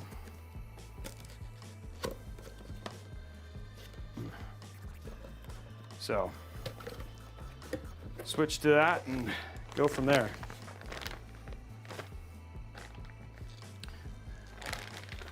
It is weird because it's just like, I don't think we've, I don't remember ever using this PSU, so it's just odd that we're missing. And like everything else in this is all set, but it's like we're just missing the cable, the big cable, kind of the most important cable. And the other thing too is I don't know enough between models to sit there and be like, oh, I'll just use the cable from the EG to run this one. I was like, I don't know if that would actually work, you know what I mean? So I'm just gonna not risk it for the biscuit, if that makes sense. So I have another one, we're just gonna switch.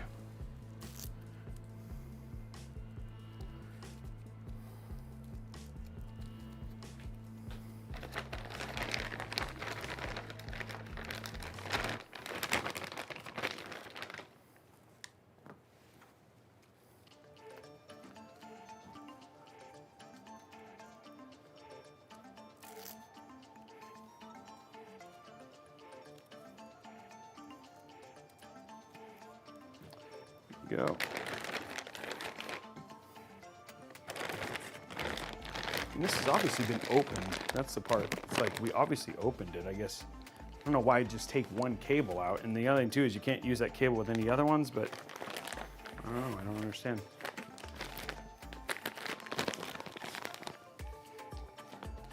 Doesn't matter. We're past it. We have another one. But this one has the cable combs I hate, which makes me not happy, but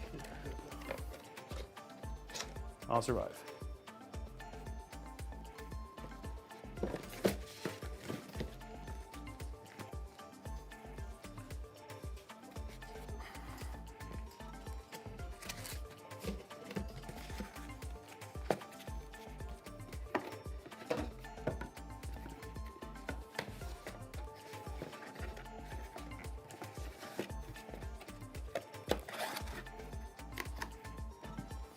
I'd have black one of these at one point in time too, but I don't know. Okay, Let's go to this one.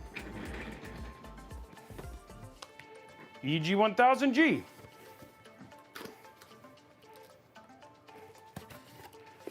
Same PSU, it's got more connectivity. It's a little bit smaller too. It's got the cable combs I will not be doing or using because I don't want to kill myself. It's just like, they drive me nuts, dude. These cable combs are so bad.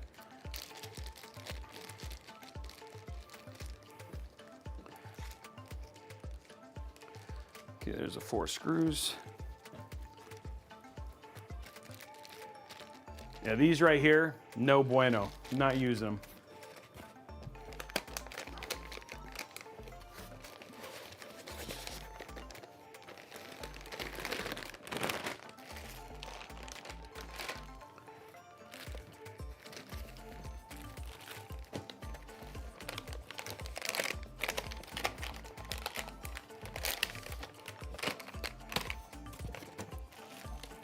Okay. Have our cables here.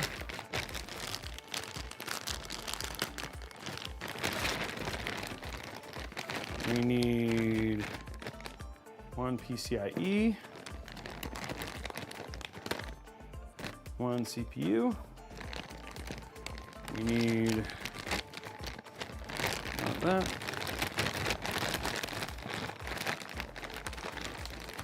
One of these.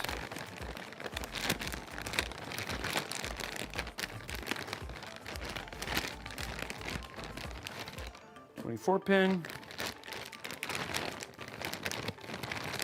SATA, and 16 pin.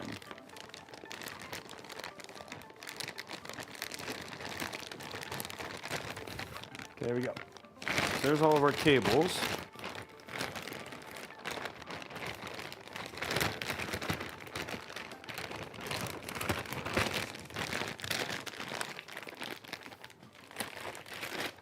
Before I seal this up, just gotta untwisty tie them. 38 likes, guys, 138. We just need to get, another. Well, we only need 150, right? So if we get to 150, it's 15. If we get to 200, it's 20. No, you can use 2, but you don't have to. I can put both in. It's fine. I'll do both. The CPU. I'll grab the second CPU. You only have to use one power connector. The second one is only for LN2, and so most of the time, just to minimize it getting too much juice, a lot of times we just recommend putting one connector in. Because you can't, there's no scenario in which you will need both power connectors, even if you overclock. The only time you use the second one is when you're going to do LN2 overclocking.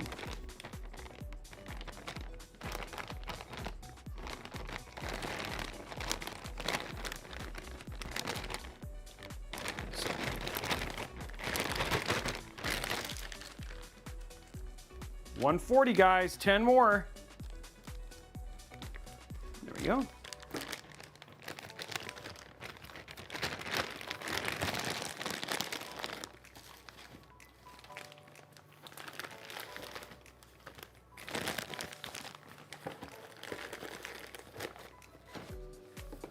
Okay, got all those.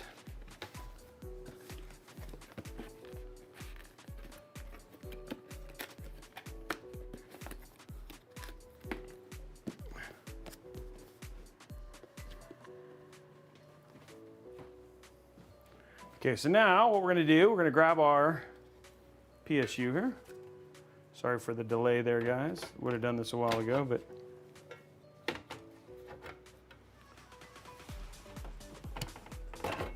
there it is. Okay. Let's do that one more time. Hold on.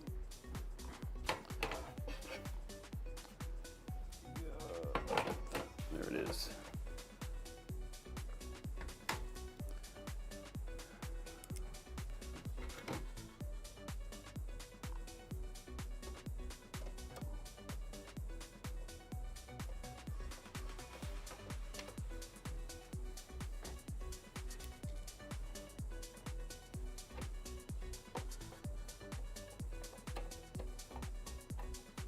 Perfect. Grab the last two.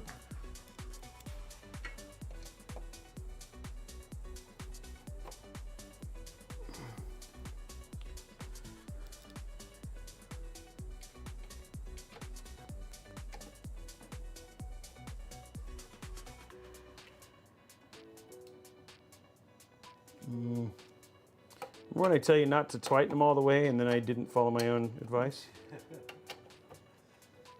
That's why you don't tighten them all the way right there.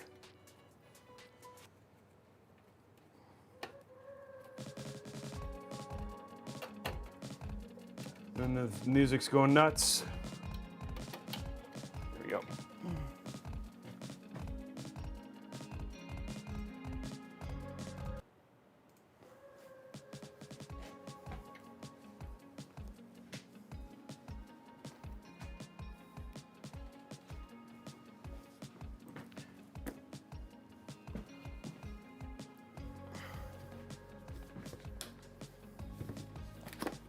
Okay, now we're at the end part, guys.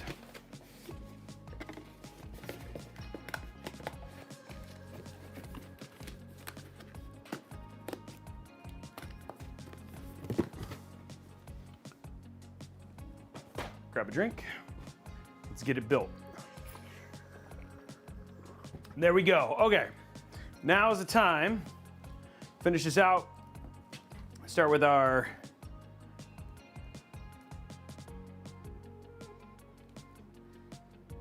okay, that's our CPU.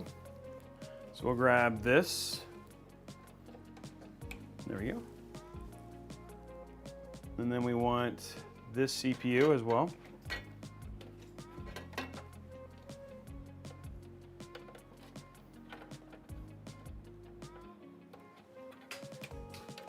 This is why I love this for dual CPU cases. For dual chamber cases. And then now run these down here.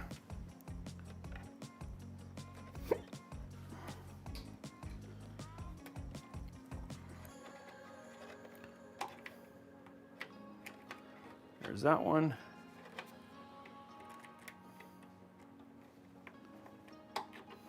There you go.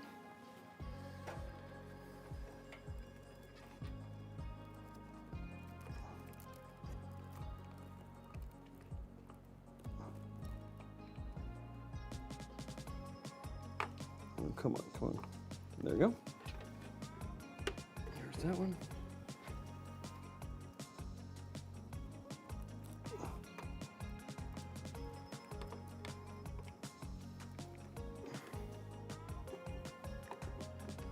Okay. Takes care of that. Get those managed real quick. The big thing is that you want to make sure top here.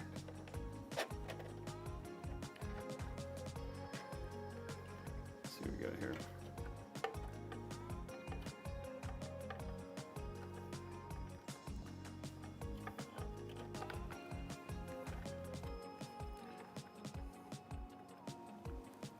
There we go.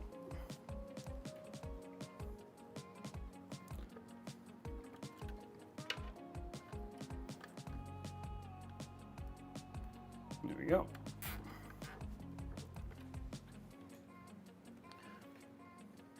I just want those to be nice and get those from here. Yep, nice and clean up there. If you want.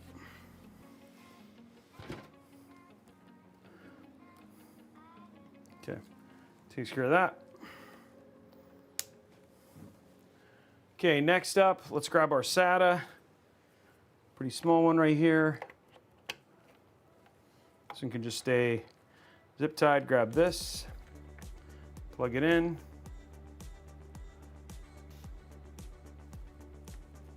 There we go.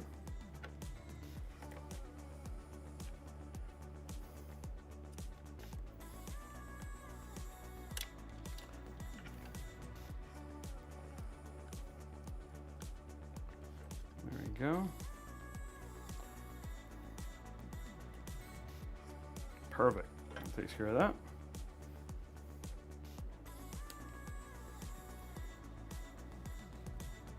Okay, next up we want PCI because we got this little power cable here.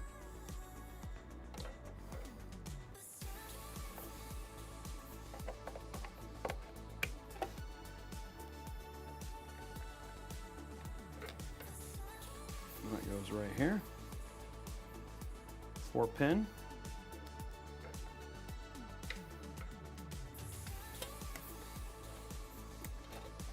There we go.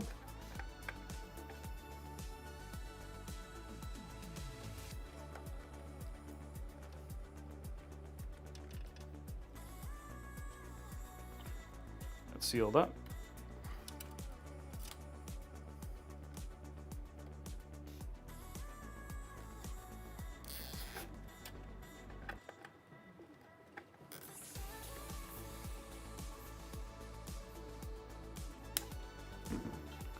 Okay, so there's that.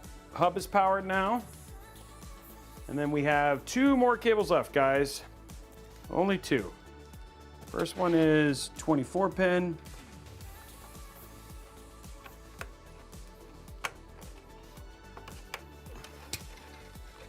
And this one should... I think doing it there would be hard, so we're going to go ahead and pop that out. Run this through here. Okay.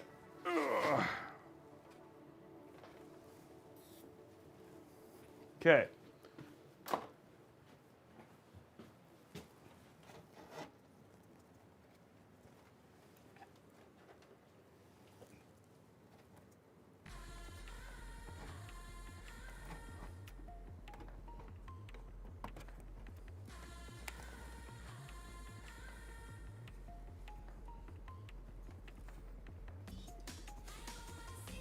Okay.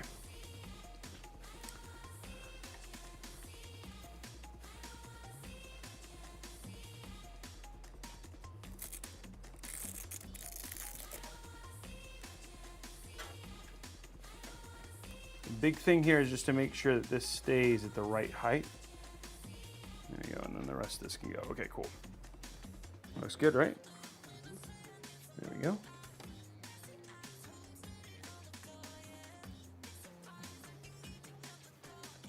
Okay, let's do this.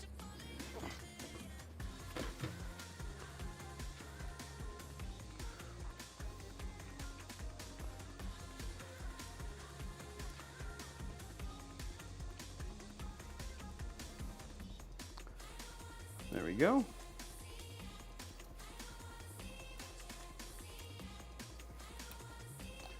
And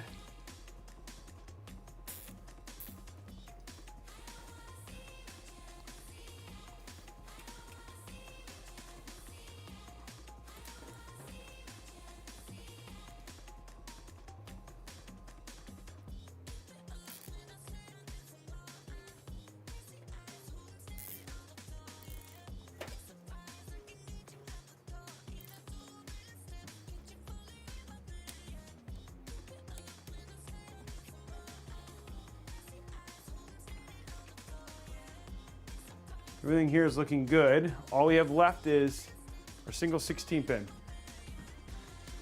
I was the 150th like on YouTube. Oh, you were? Okay, Brian was I 150. sniped it. He sniped it. Look at that. He was waiting. Like, this is my moment to shine. This is my clutch win.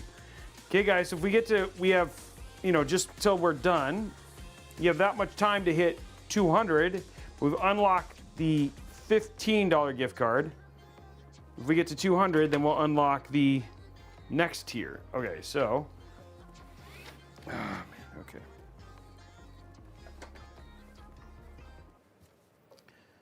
Okay.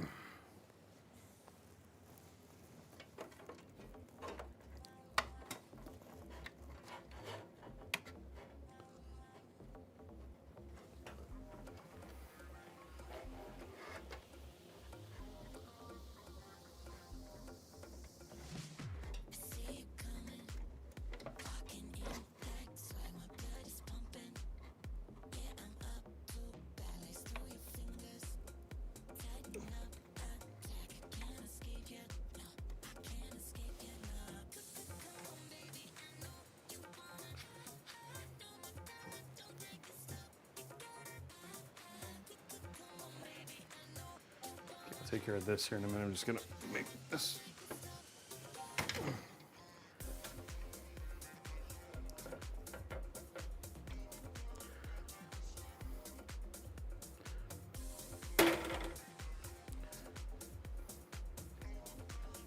Make this like nice and.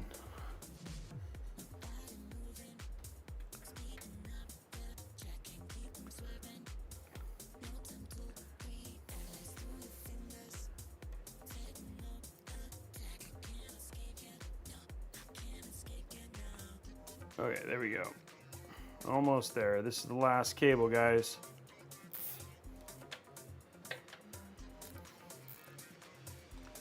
There we go. Okay. Okay, now let's take a look at our cable thing here.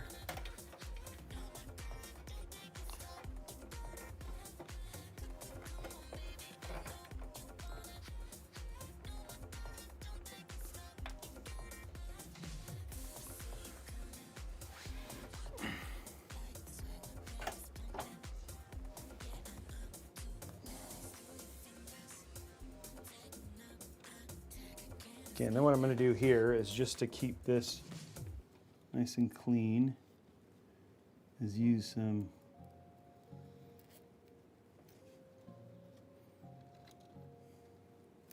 we use the cable comes, it will be here for 15 hours.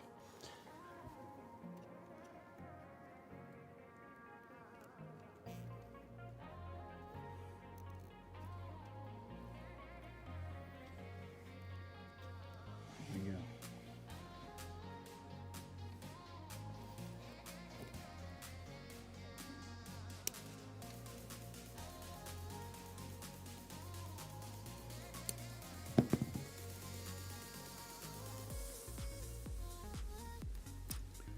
What the? That broke on me.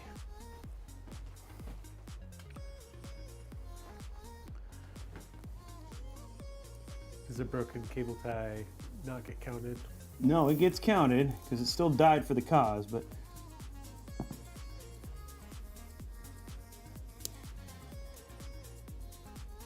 here we go. Okay. How does that look, guys? Whoa. Dude, that whole thing like popped off like you said it would.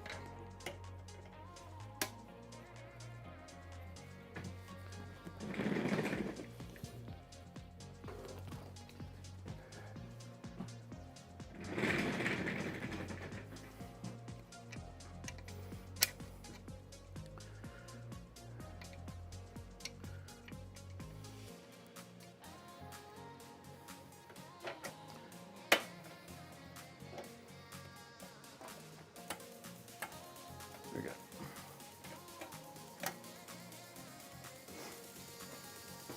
Okay, let's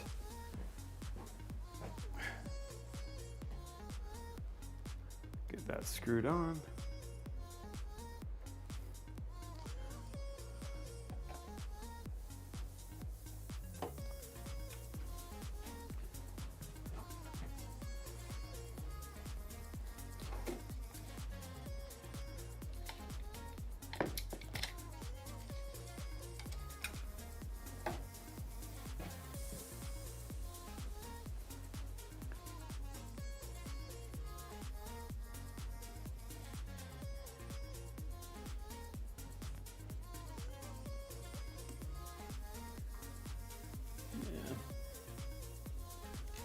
Might do this.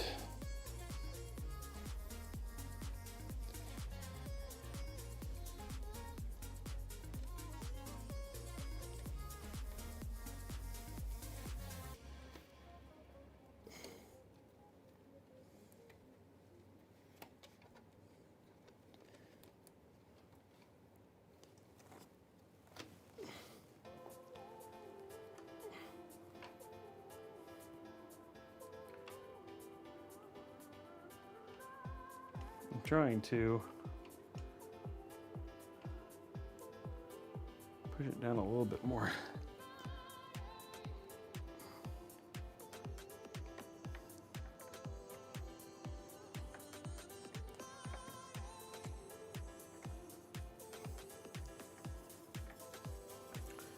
trying, guys. I'm sorry.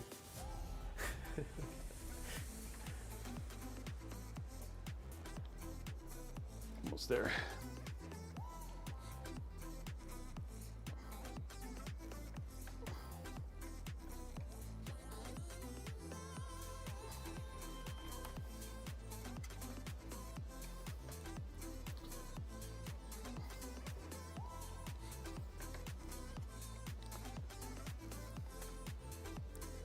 There we go.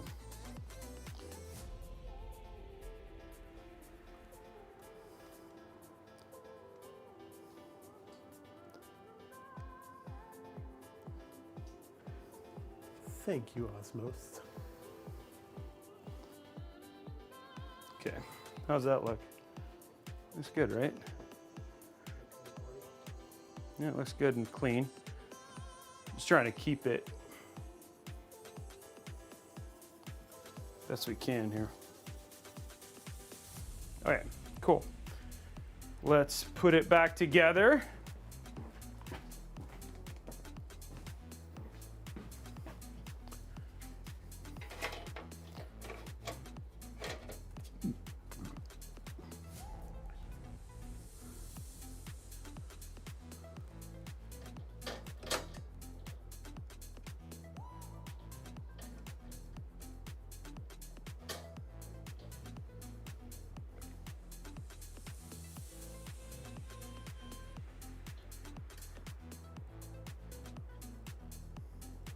Okay.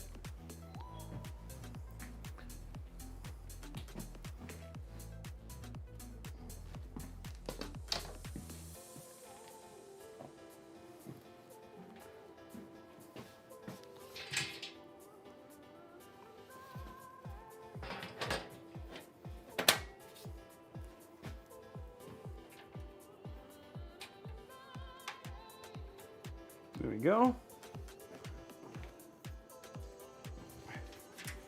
There we go. And there we go, guys. There is the build.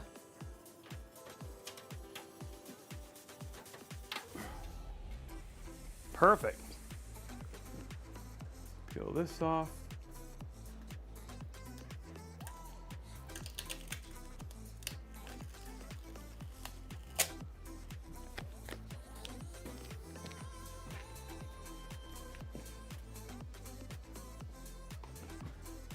Grab a drink. Let's do a zip tie count.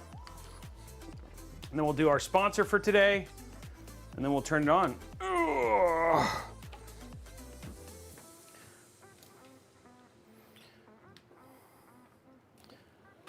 It looks good.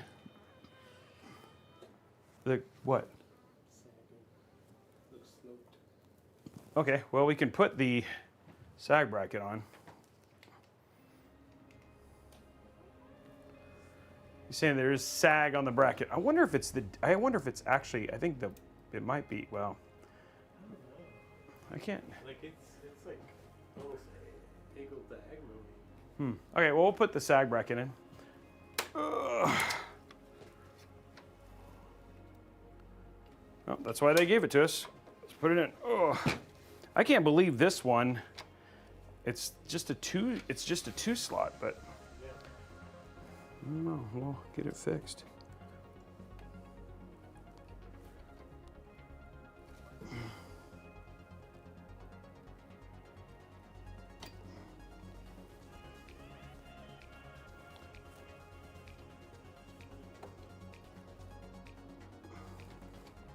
Okay. This is why you have GPU brackets.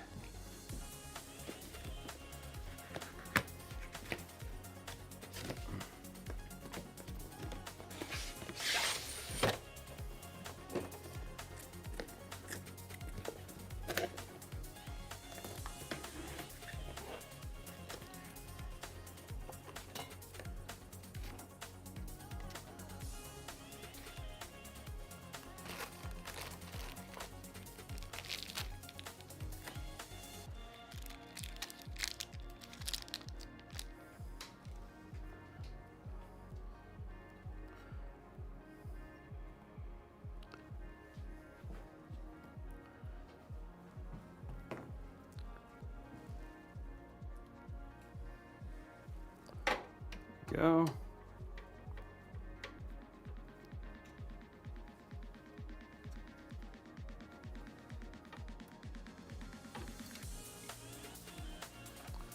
Another one.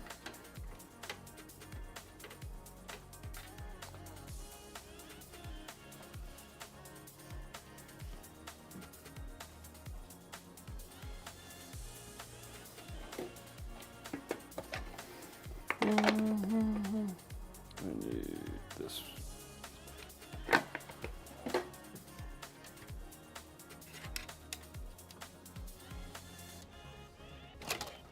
we go. Okay. Oh, this one may not work because this needs a higher standoff option here. Forgot about that. This GPU is weird. This thing is weird. Oh, maybe this isn't work that way. Okay, this one goes on the bottom. Okay, so it's a little bit different. Okay, cool. This may be fine.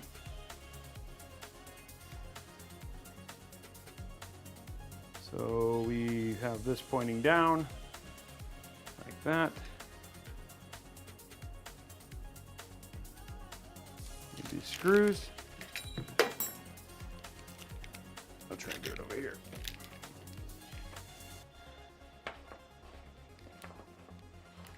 So you guys can actually see.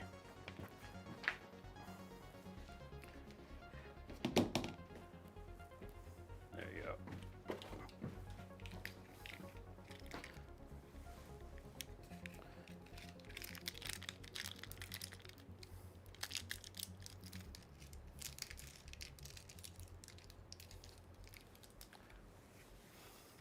Here we go.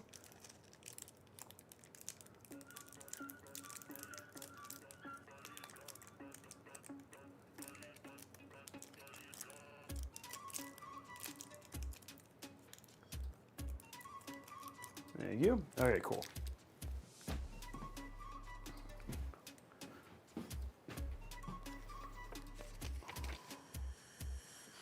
Okay, so washers go on these right here. There you go. Washer.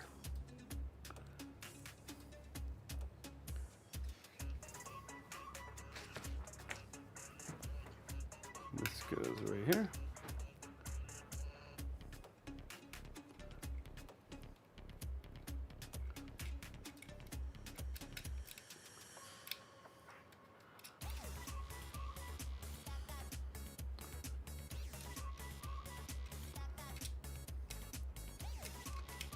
There'll have to be some adjustment once we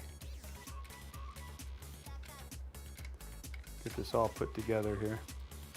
Right now we'll just do most in. Okay. And this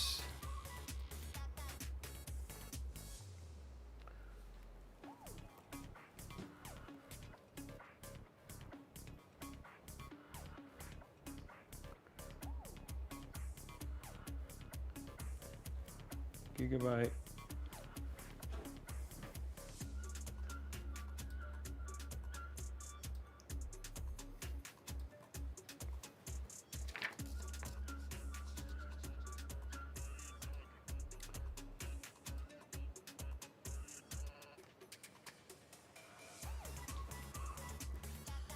do B here.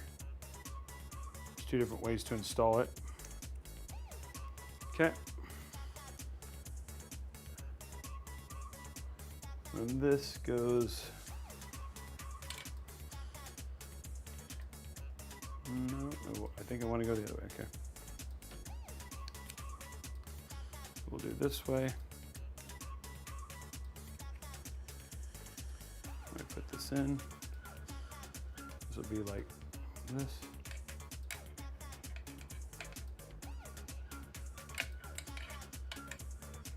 There we go. Okay, cool. I'm hoping this works, guys.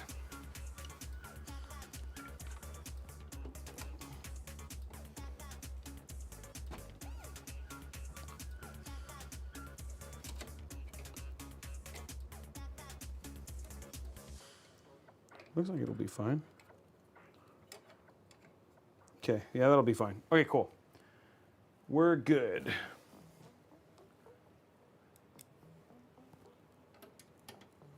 Put that in.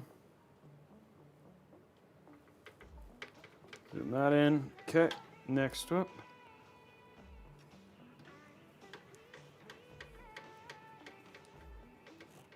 Oh, this is like a shorter one. This feels like I probably should use the shorter one. I don't need the world's longest one.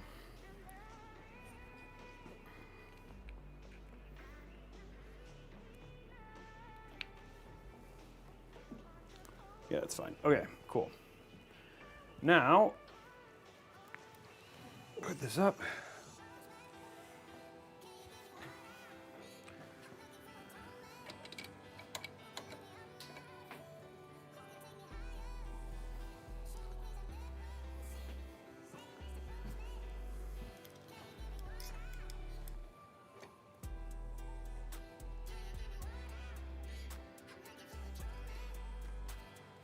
Go.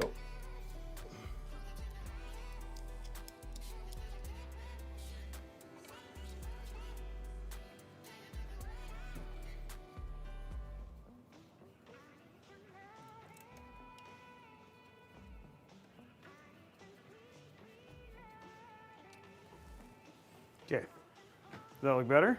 Oh, yeah. Okay. Araxnus, it's a 420 millimeter AIO, so we wanted it to be, I wanted to actually be able to use the 420. A 9950 X3D doesn't need a 420 millimeter AIO.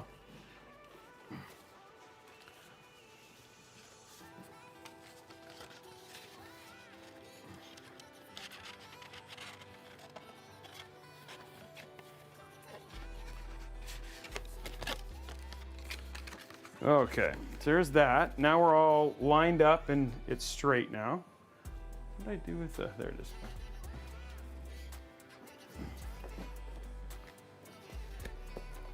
Perfect.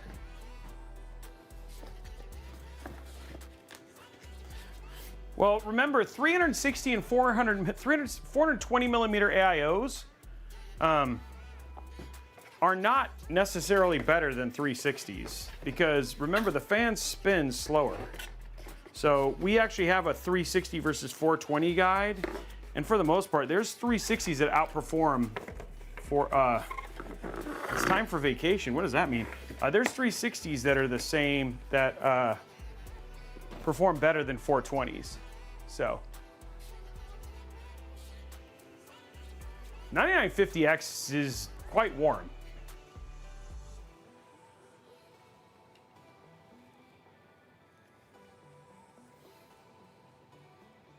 And the other thing too is remember the 9950Xs have that, they will try to run to max temperature when under load. So the higher your cooling, the better, the warmer the CPU will run.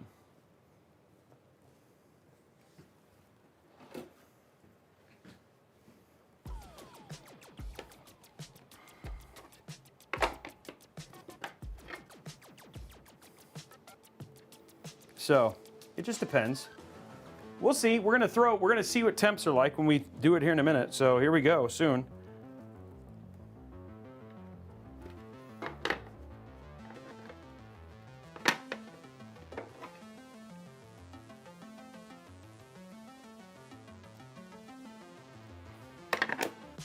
Okay. That back. That back. Put this away. Okay, let's do our zip tie count.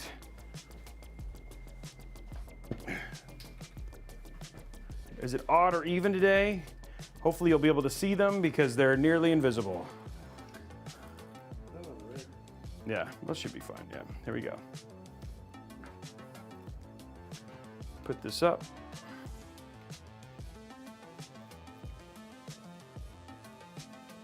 Okay, here we go, guys. 1, 2, 3, 4, 5. There's 5. 1, 2, 3, 4, 5. There's 10. 1, 2, 3, 4, 5, 15. Even 15. Well, it's not even to win, but 15 even in terms of zip ties. Okay, so let's do our sponsor real quick, and then we'll turn on our build. Ugh. Build looks straight and non-saggy, right? How we doing likes on YouTube, guys?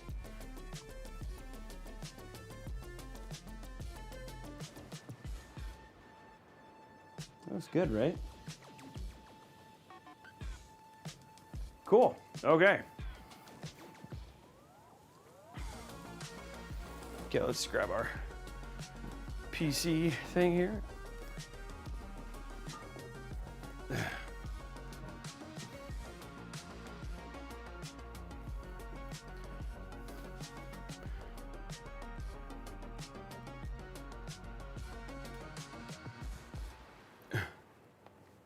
Okay, I just want to have this conversation because people say it's the wrong CPU for gaming.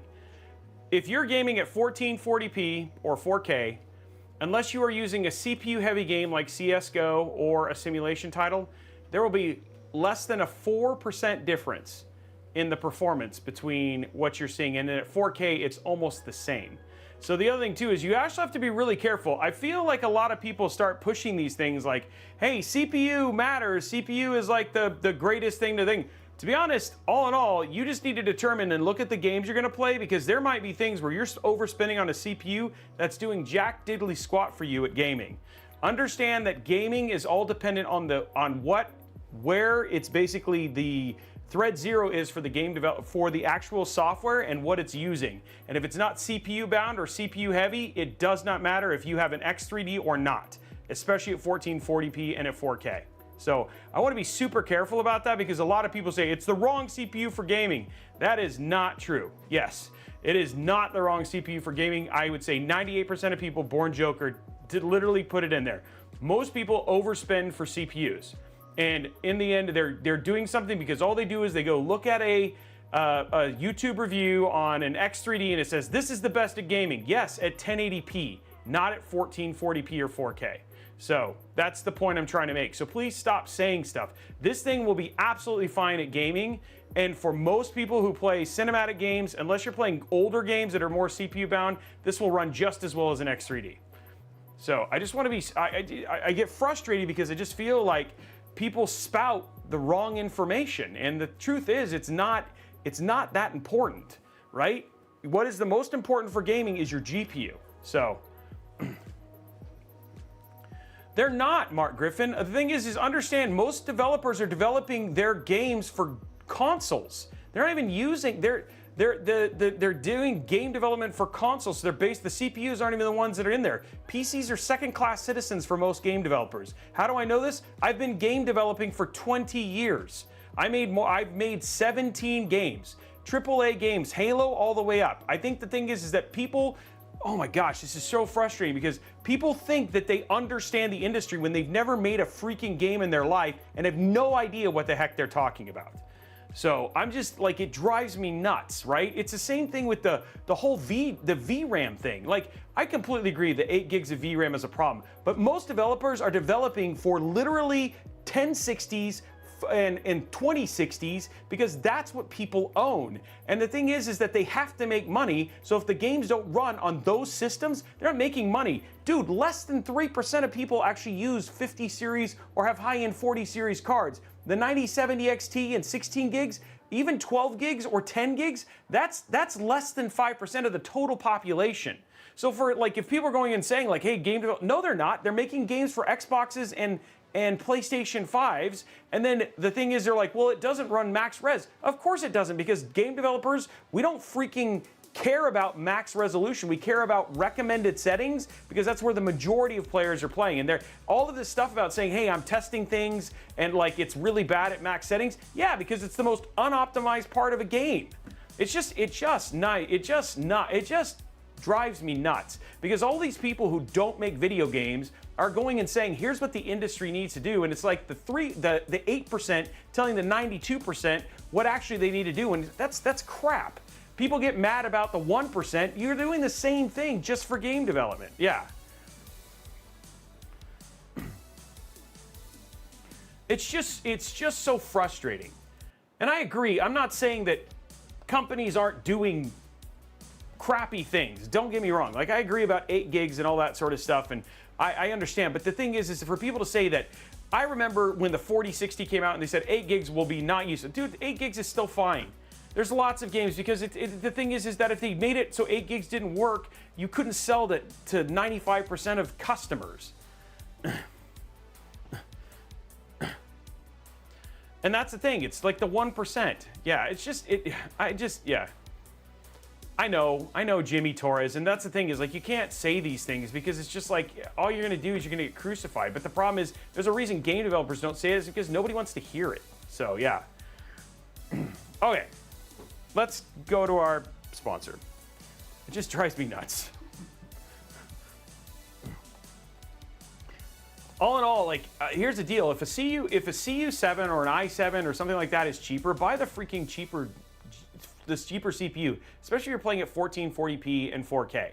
Unless, and go look at the games. Like, there's a little bit of research, but I will tell you, CPU dependency on games is becoming less and less and less. It's all becoming GPU dependent, especially, that's why things like oh my gosh, DMA and all that sort of stuff, direct memory access, like shared memory pools and stuff like that, they will make things so much less important, specifically because what they want to do is they want the resources and the latency between all of those different tools, all of those different memory, CPU, and GPU to be as minimal as possible. So all in all, unified architectures, which is why the Xbox and the PlayStation 5 use unified architectures, is because the latency is so low. And so that's one of the things that's been so bad about games coming to PC, is because we don't have that same thing. So, yeah. Well, yes, Pillenix, that is absolutely true. You shouldn't go out and don't go buy like a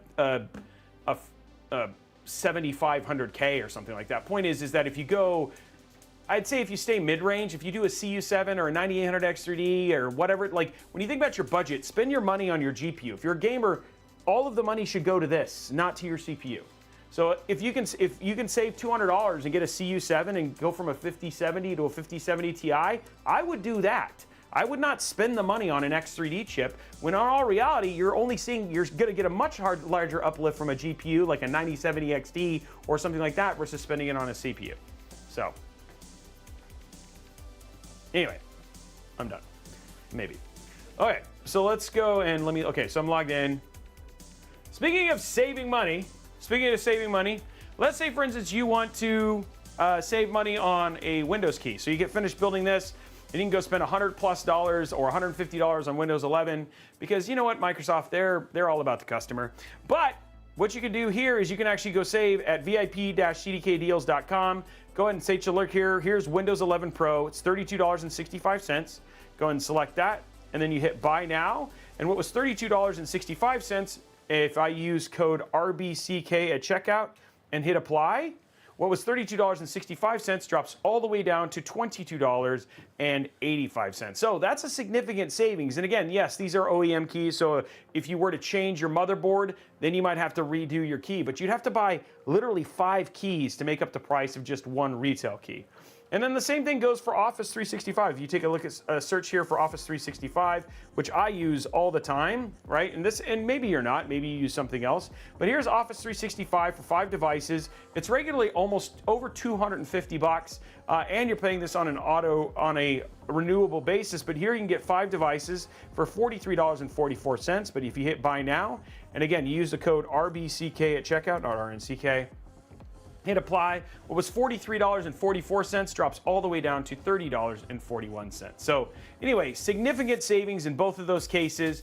Go there. Literally thousands of people here have used these codes and used VIP-CDK deals to pick up their copies of Windows. They have great customer service. And if you have any questions, just ask in chat. I know many people have essentially done this. Remember, use RBCK at checkout and save yourself some money on Windows. So there we go. For 14900, see, here's a deal, Chiyuk. When they fixed, as long as you've updated your BIOS, when they fixed the BIOS and went back to Intel settings, which is a big deal, then you can do a 360mm AIO. And frankly, if you have a really well-performing 240mm, that would be actually okay for 14900K too. I'd recommend a 360. For the most part, 360s are so cheap, and the difference between a 360 and a 240, unless you're worried about the case, then I would go 360 if you can. Yeah, 420 is overkill.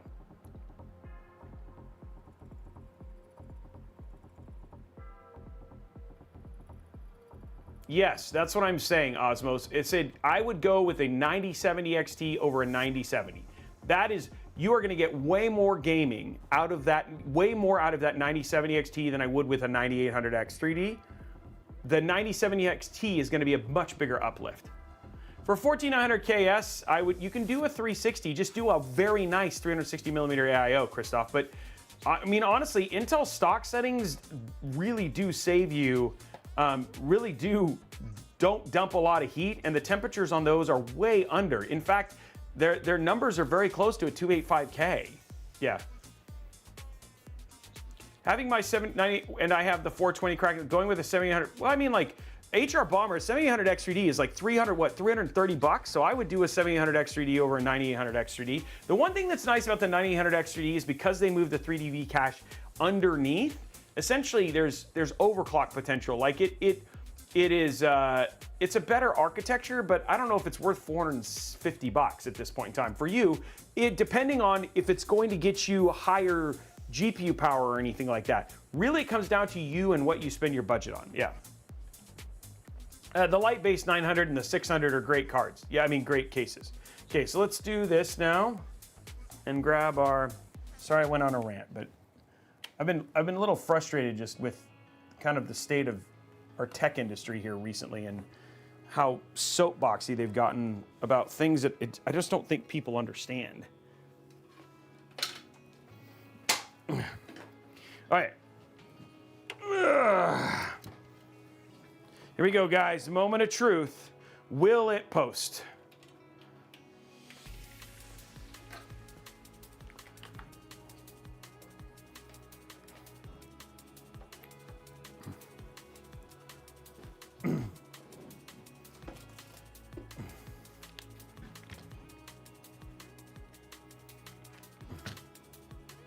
And that's the thing, right?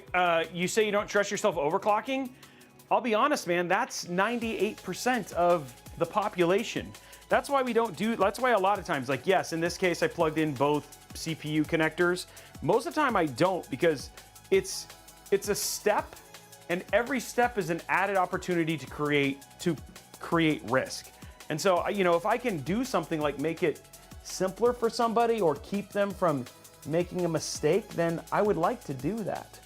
I'm gonna push this over, sorry, I just want these more straight. It's the little polish things that I'm seeing now. Okay. Okay, here we go, guys. Turning that on. Ooh, I see lights. 3, 2, 1. Oh, and there it goes.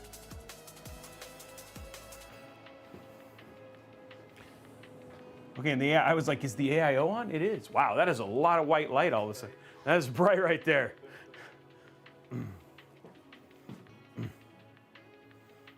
And the Pelinix, that's another great thing. I know a lot of, who is it? BP Paradox. Like there's companies, I think Zydax, you can pay extra for the overclock. Wow, that is a beautiful PC. That is really clean looking. I have to agree, dude. That is a pretty PC. That came out looking so nice. Okay, waiting for post at this point in time, which could take a little while, but it's all good.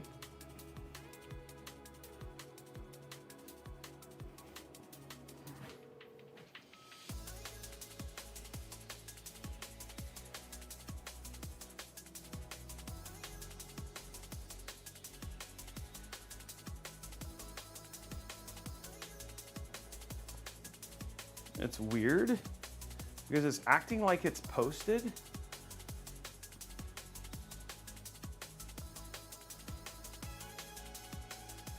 Yeah, look at that. It's acting like it's posted.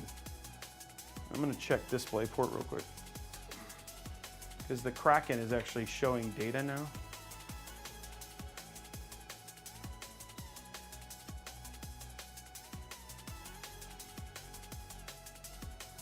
DisplayPort's not showing anything. I don't actually have, they have like no output on their Mobo. So like it's actually showing temps here. But the other thing too is look at this, like the digital setting. There's no readout. No, there's no readout on this at all. And it's look like it's acting like something's happening. And the GPU is on.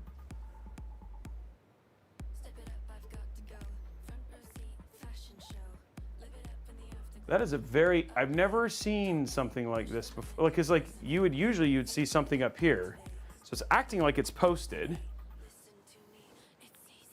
And the funny thing is that it could be, I think it's a GPU problem, but this motherboard doesn't actually have any, it doesn't actually have a HDMI port on it. So what I'm gonna do, oh wait, but I'm not, oh, these aren't on, never mind. That's not my fault.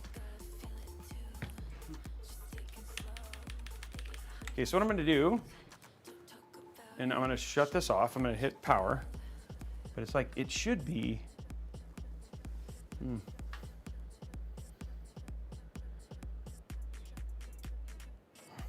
did have readouts right at the end, but it's shutting off. Okay.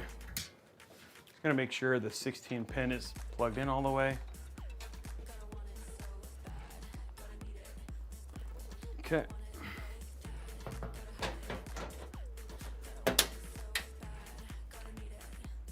Okay, everything looks okay. Just gonna keep these plugged in for now. Try it again. So it is showing readouts? Yeah, okay, so there's the postcodes. Oh, and they're down there, there's codes here too. Oh, so it is, yeah, it posted. Oh, yeah, it posted. It posted.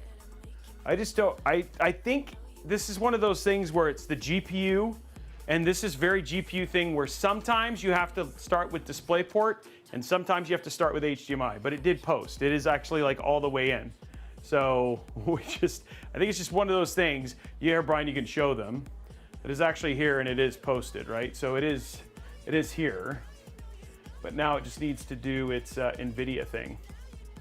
And we've seen this from time to time. So it is actually up and going. It is weird that we didn't even go into the,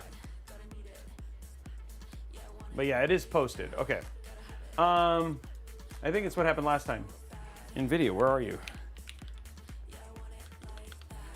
Did he, this would be the second time that this didn't happen. Let me check my downloads.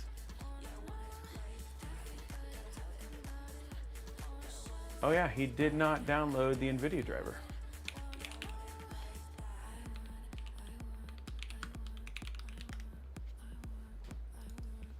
Okay, well, we'll do that. Best for gamers and creators, download now. And then we'll make it purple and test stuff. Okay. Yes.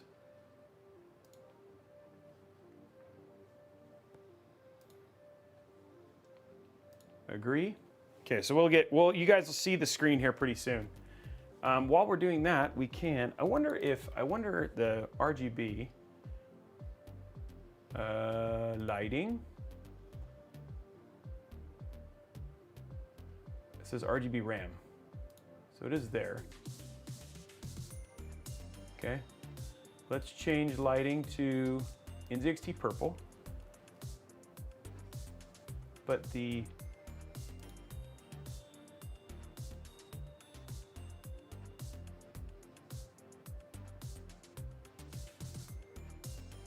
lighting effects were built by the RAM are not same lighting effects, but RGB RAM lighting effects with movement will not see. Okay, enabling the RGB RAM.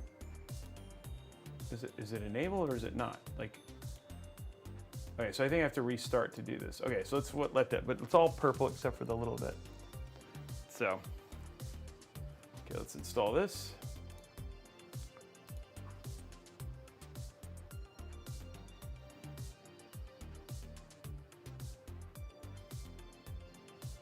That looks so good. It does, it just looks good. It's just a pretty build. Pretty build, pretty build.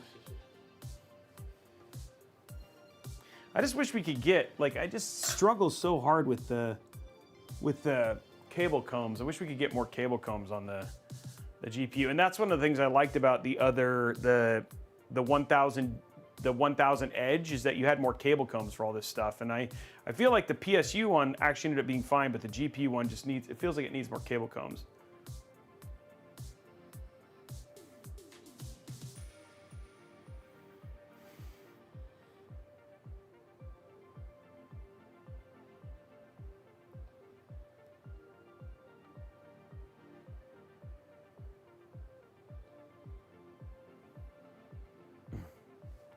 Okay, just waiting for the driver to finish, then we'll restart it. And then hopefully the RAM will get taken over, but definitely very pretty.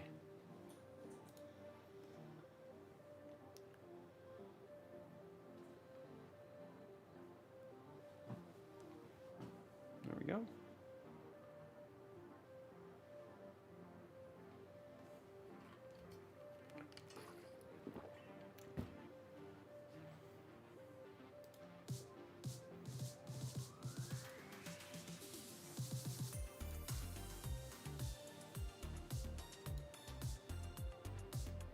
Okay, so, start cam. I mean, I need to restart my PC.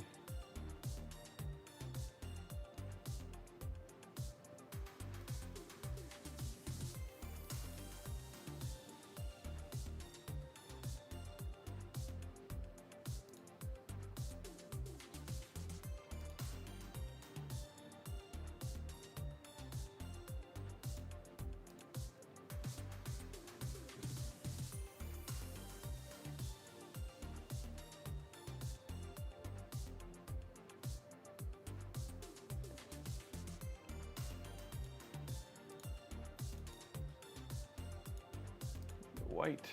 No, this doesn't seem to want. What's mermaid? Wow.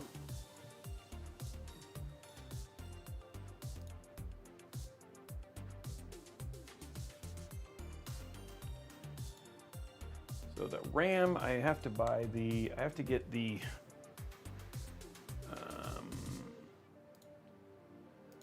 G-Skill.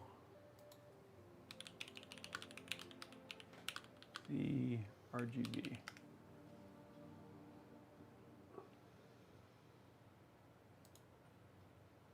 Just going to download the Triton Z lighting control.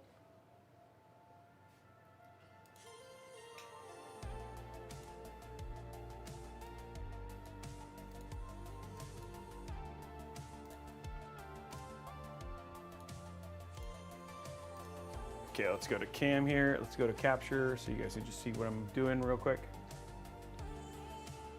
Looks like the, I'm fine with the white on the GPU.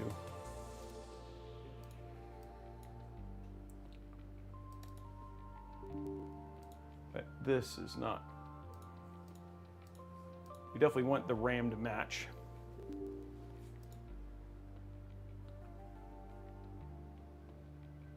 Oh. Wait. Okay, let's do this. Shut it down real quick, and then we'll restart.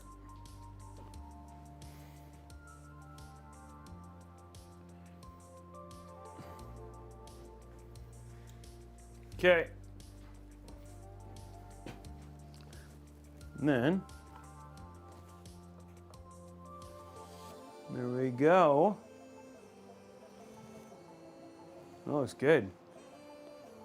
And it's posting. That's the most important thing.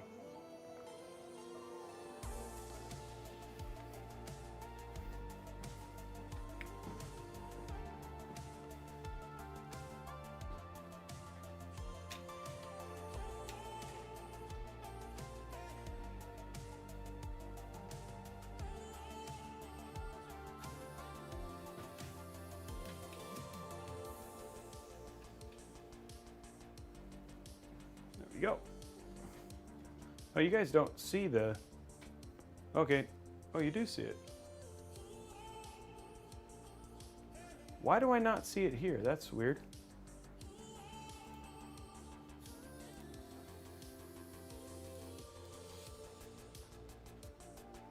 Keep changes. Huh, weird. Okay, we'll go 2560 by 1440. Okay, everything there is good. Okay, let's check this. And then we'll have it all squared. Okay, so we'll want to do static.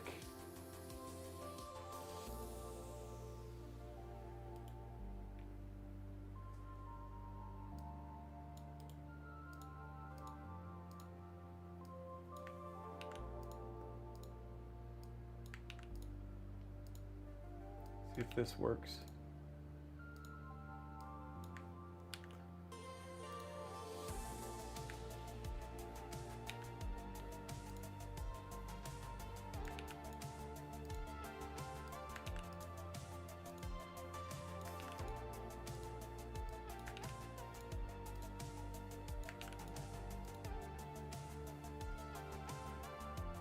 How's that?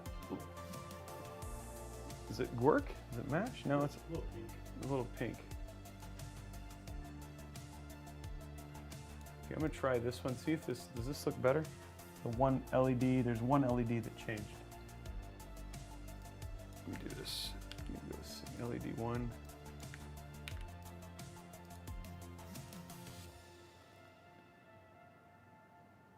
How's that? Or is it to need more purple? I think it's good. And a little bit more. Yeah, okay. Okay, so there we go. Now it's all purple. You want to shoot some final B-roll, and then I'll do some, Yeah, no way. and then we'll do which is the, okay, let me look at that. I like the white on the AIO because it matches the thing. So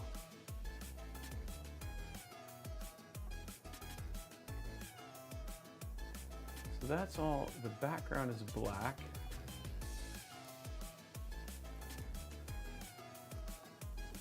That's white. Black. I don't think I can change the outside ring. Oh, there it is. Oh, it says it's supposed to be purple. But it's that ring is not purple, is it? It's black. There you go. There you go. Perfect. Okay. And there you guys go. While he's doing that, I'm going to finish getting stuff set up here for you guys.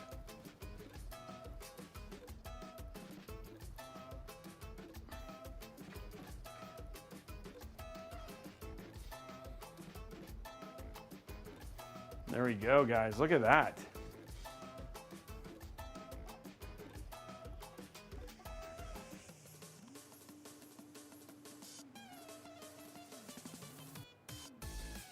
I don't know, Raxus. I haven't decided. The GPU temperature's right there. It literally says 35. Mark Griffin.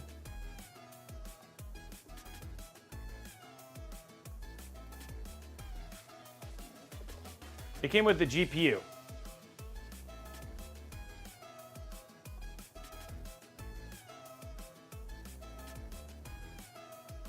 I'm looking at I'm assuming the liquid temp.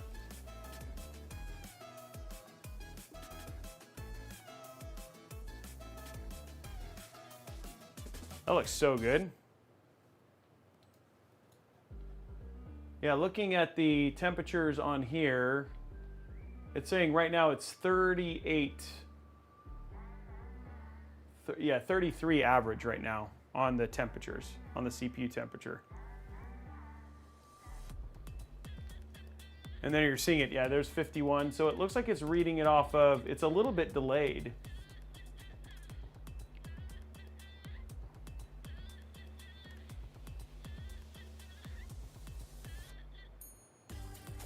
Thanks, Ken. Appreciate it. How are we doing likes on YouTube?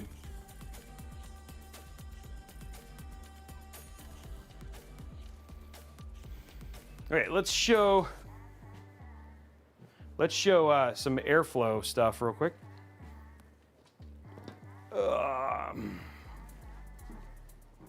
Show how airflow is working when we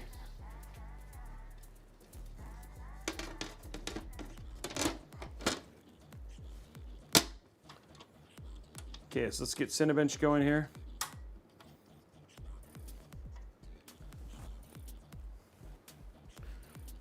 Okay.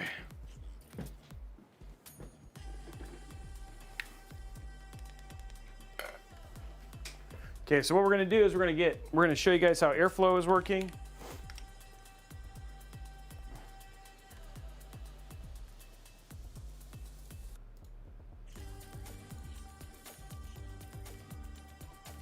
Okay, getting that going. 9950X 3D is, 9950X is running at a very nice 74 degrees. It's not even trying. Okay. Okay, so let's see how airflow is. We'll see where the different airflow places are taken. So here, let's pull it down at the bottom first. You can see that's being pulled right up and into the 420 millimeter AIO there. Some of it's just going right out, up into the GPU. The back fans being pulled up and into the top, some into the GPU area. But you're seeing those fans, it's like pretty much just feeding the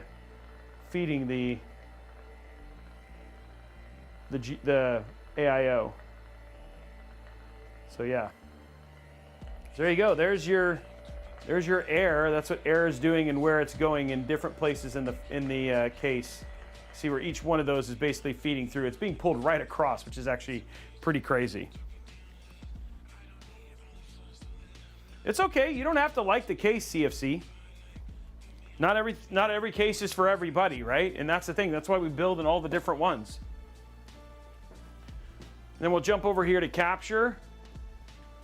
You can see right now we're running 78. It's getting up to 80 here, running at full speed. It's got a 41487 right now. No problem whatsoever running through that stuff at all. So it's running beautifully there. And yeah, I don't think temps are going to be a big issue. Everybody, let's say goodbye to Brian. He's going to start. Brian says bye-bye. Later, homies. So I will say the one thing about the side fans, one thing is that they do a better job versus having fans that are just in the back. And we've noticed this with the H9 Flow, is that the fans put direct air into the AIO, which we've actually seen improvement in temperatures. In fact, the NZXT H9 Flow is one of the best performing cases that we've done in our case reviews. So yeah. Hey, Zenu, thank you very much for the 10 gifted cards. Apex Gus, also thank you for the gifted subs. I don't know why I said gifted cards. Zenu, thank you for the 10 gifted subs. I really appreciate it, man. So, there we go. So temp-wise, it's running very, very, very well. So,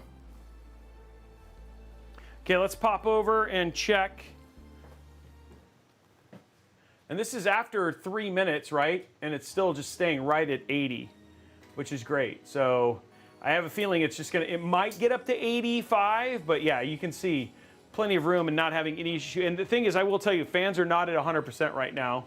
When we do our testing, we always run them at 100% when we do fan testing, just to see what the case is capable of. But yeah, it's not loud at all. Okay, so let's stop that. Let's load up the seam here. Going to Cyberpunk 2077. Oops. One thing I want to do real quick, just to make sure, let's do GPU Tweak 3. The only reason I use GPU Tweak 3 is just because of how quickly it is to install versus MSI Afterburner. There's a lot you have to set up just to get it to work. So.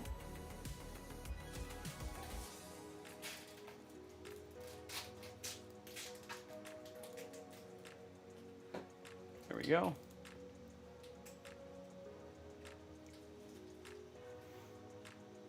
$14 more to upgrade the community to another $20 Newegg gift card, guys, or $20 gift card in general. All that means is just how many we need 14 more people. Oh, did it? Well, it's not telling me. Oh, it is. Oh, it completed it. Yeah, a very tiny one.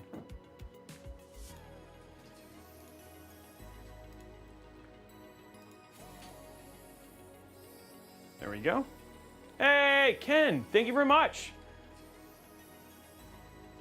Really appreciate the $50, man. That's super huge. Really, really appreciate that. Okay, hitting finish there. Okay, we just gotta wait for this, and then we'll restart. Thank you, Ken, a lot.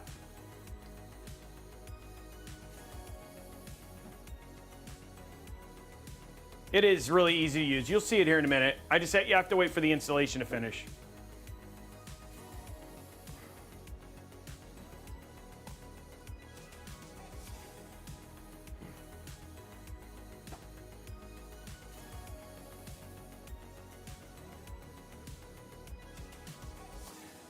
Afterburner is also easy. I'd say that Afterburner is...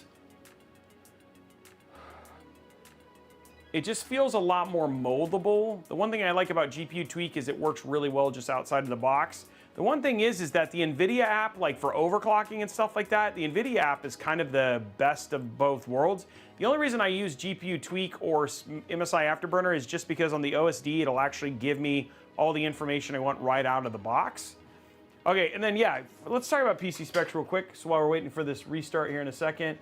So the PC parts that we're using in today's build are the AMD Ryzen 9 9950X. We have the NZXT H9 Flow RGB Plus. The motherboard is the NZXT N9 X870E. Graphics card is a Gigabyte AERO RTX 5080 OC. We have a 2 terabyte Kingston Fury drive. 32 gigs of 6000 mega transfer CL38 G-Skill Triton Z5 Neo. We have the NZXT Kraken Elite 420mm RGB AIO, and then the Lian Edge, well actually now it's a Lian EG1000 white PSU. So those are all the parts that we're using in the build that we're doing.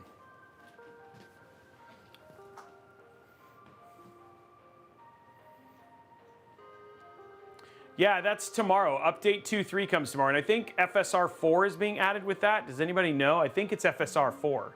Which is the big thing, right? Like, so now it's like Cyberpunk we can use for 9070 XT stuff, which is great. It's CL28, or sorry, CL28. Okay, so we're in. Now we can, let's open GPU Tweaks, there it is. So all I got to do is turn on this OSD right here.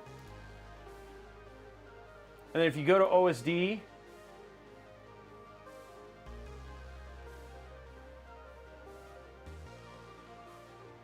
yeah, it's CL28, and then go to preview. Now you can see here, I just need to make sure this works, which it does. There we go. So minimize this now. Let's open up Steam. Yeah, see, that's awesome. And you get XES too, XES. I mean, it's so cool because I think Cyberpunk recognizes they're like the de facto for tech, for showing all the tech, right?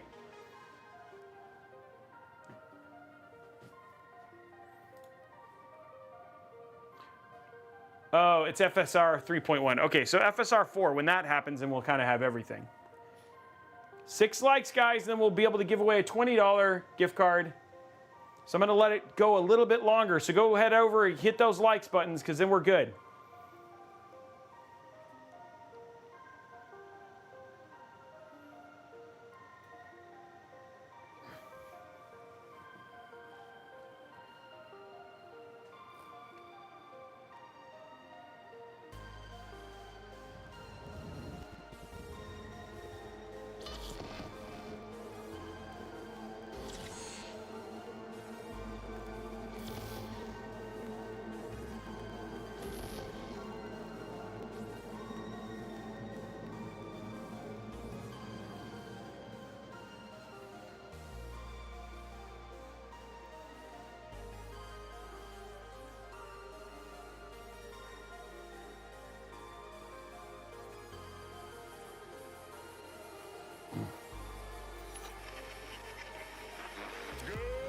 Okay. Yesterday's body count lottery rounded out to a solid and sturdy 30. 10 out of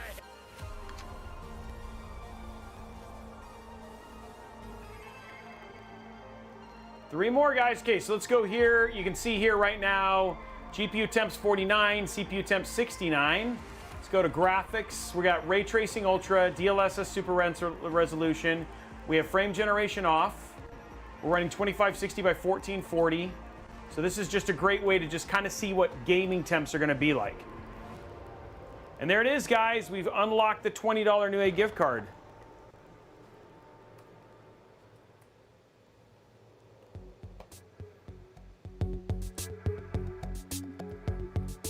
Oh no, it's doing that thing again.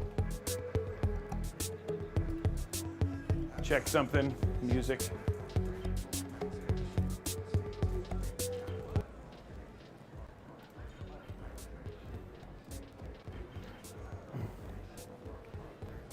And there we go, guys. It's running 105. It's got 60 degrees on CPU. 68 degrees on CPU and 61 degrees on GPU. So both of those temps are great.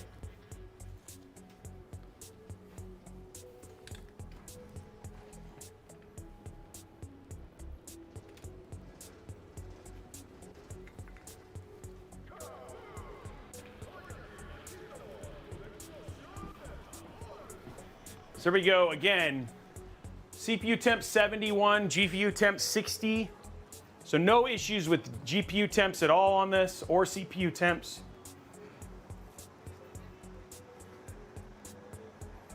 This is an RTX 5080.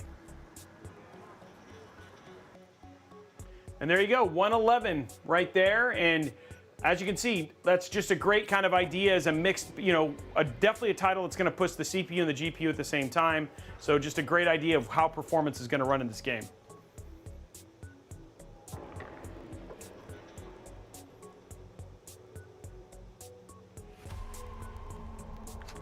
So there we go, guys. There is the system. So that is the NZXT H9 Flow RGB Plus with a 9950, the new Kraken Elite 420, and the new NZXT N9 motherboard. I just realized I'm not on the right thing. So that is the NZXT H9 Flow RGB Plus with the NZXT Kraken Elite 420 and the brand new NZXT N9 X870E motherboard. So we gave you a good look at just kind of all of the latest stuff that just came from NZXT with just some very, very high-end parts. And then CPU and GPU temperatures were great. The build process, outside of just figuring out that little cable that was on the Kraken and kind of where it went, I think the build came together really, really nicely. And honestly, this ended up being a very, very clean and pretty build. In terms of what is coming up on Robeytech, current plan is Friday. We're going to be doing the first of the keyboards and gaming. That's where we're going to build the brand new, we'll build a keyboard, and then we do some gaming afterwards. We're going to be checking out the new Corsair Maker keyboards. So we have 4 different ones we're going to be doing over the next 4 weeks, and we'll be giving some of those away surprises on the stream. So if you happen to swing by, you might find out, oh, I might have a chance of winning a really, really nice custom keyboard. So those are going to be happening Friday. Just stay tuned for social media or over at discord.gg/Robeytech for all of the information on when that stream is going to happen. Also, if you really enjoyed the building and you have more questions, you should go over to discord.gg/Robeytech. It's an amazing place to meet other tech and PC enthusiasts. There are literally thousands of them there. It's a great community, lots of help. It's great to ask questions. And you know what? You might just make a friend. So head on over there now. Let's do the giveaway though, because that's the last thing we got to do. I got to do the giveaway here. So I almost forgot. So this is for a $20 gift card.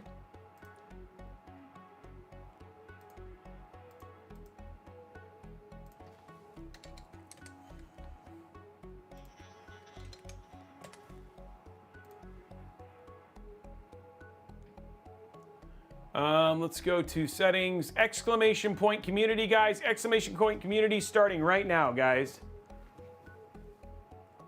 And you only need to enter once. Up for grabs, $20 Newegg gift card, $20 gift card in general. And there you go. So I'd say that was an absolutely stunningly beautiful build.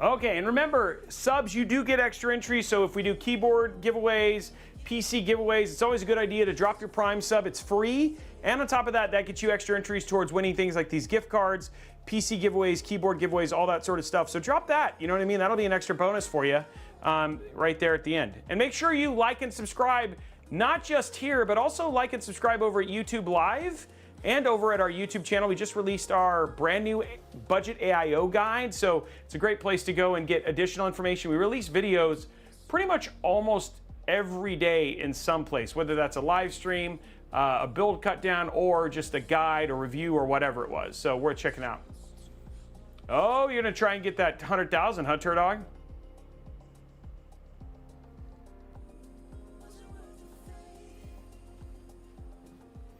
We try to be everywhere anyway. Okay, guys, drawing a winner right now. Congratulations to Komaro MC. Over on Twitch, Komaro MC. You are the winner of that $20 gift card. So make sure you reach out to Blondie.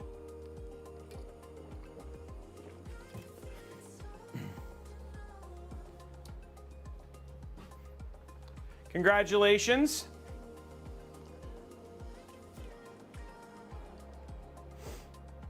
Make sure you whisper Blondie. But guys, that's going to be it for me. Blondie, I'll stay on so you guys can do the whisper and the handoff and all that sort of stuff. But we will see you guys. I'm heading out to Newegg, heading out to LA for a shoot with Newegg. So next stream will be on Friday. Thank you so much for everybody who tuned in on Monday for the Elden Ring Night Rain stream. We had that super clutch win. You can go see that over at Discord. And also, just don't forget to join us in Discord. Thank you so much. Have an amazing rest of your day, and we'll see you guys on the next episode. Thank you, guys. Oh, and we got it. You guys are good. Thank you very much, guys.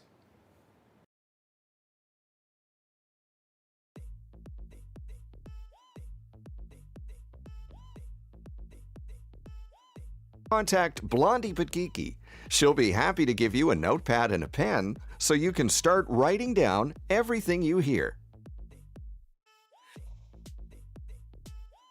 Portions of this program are brought to you by the Zip Tie Foundation of America and Excalibur.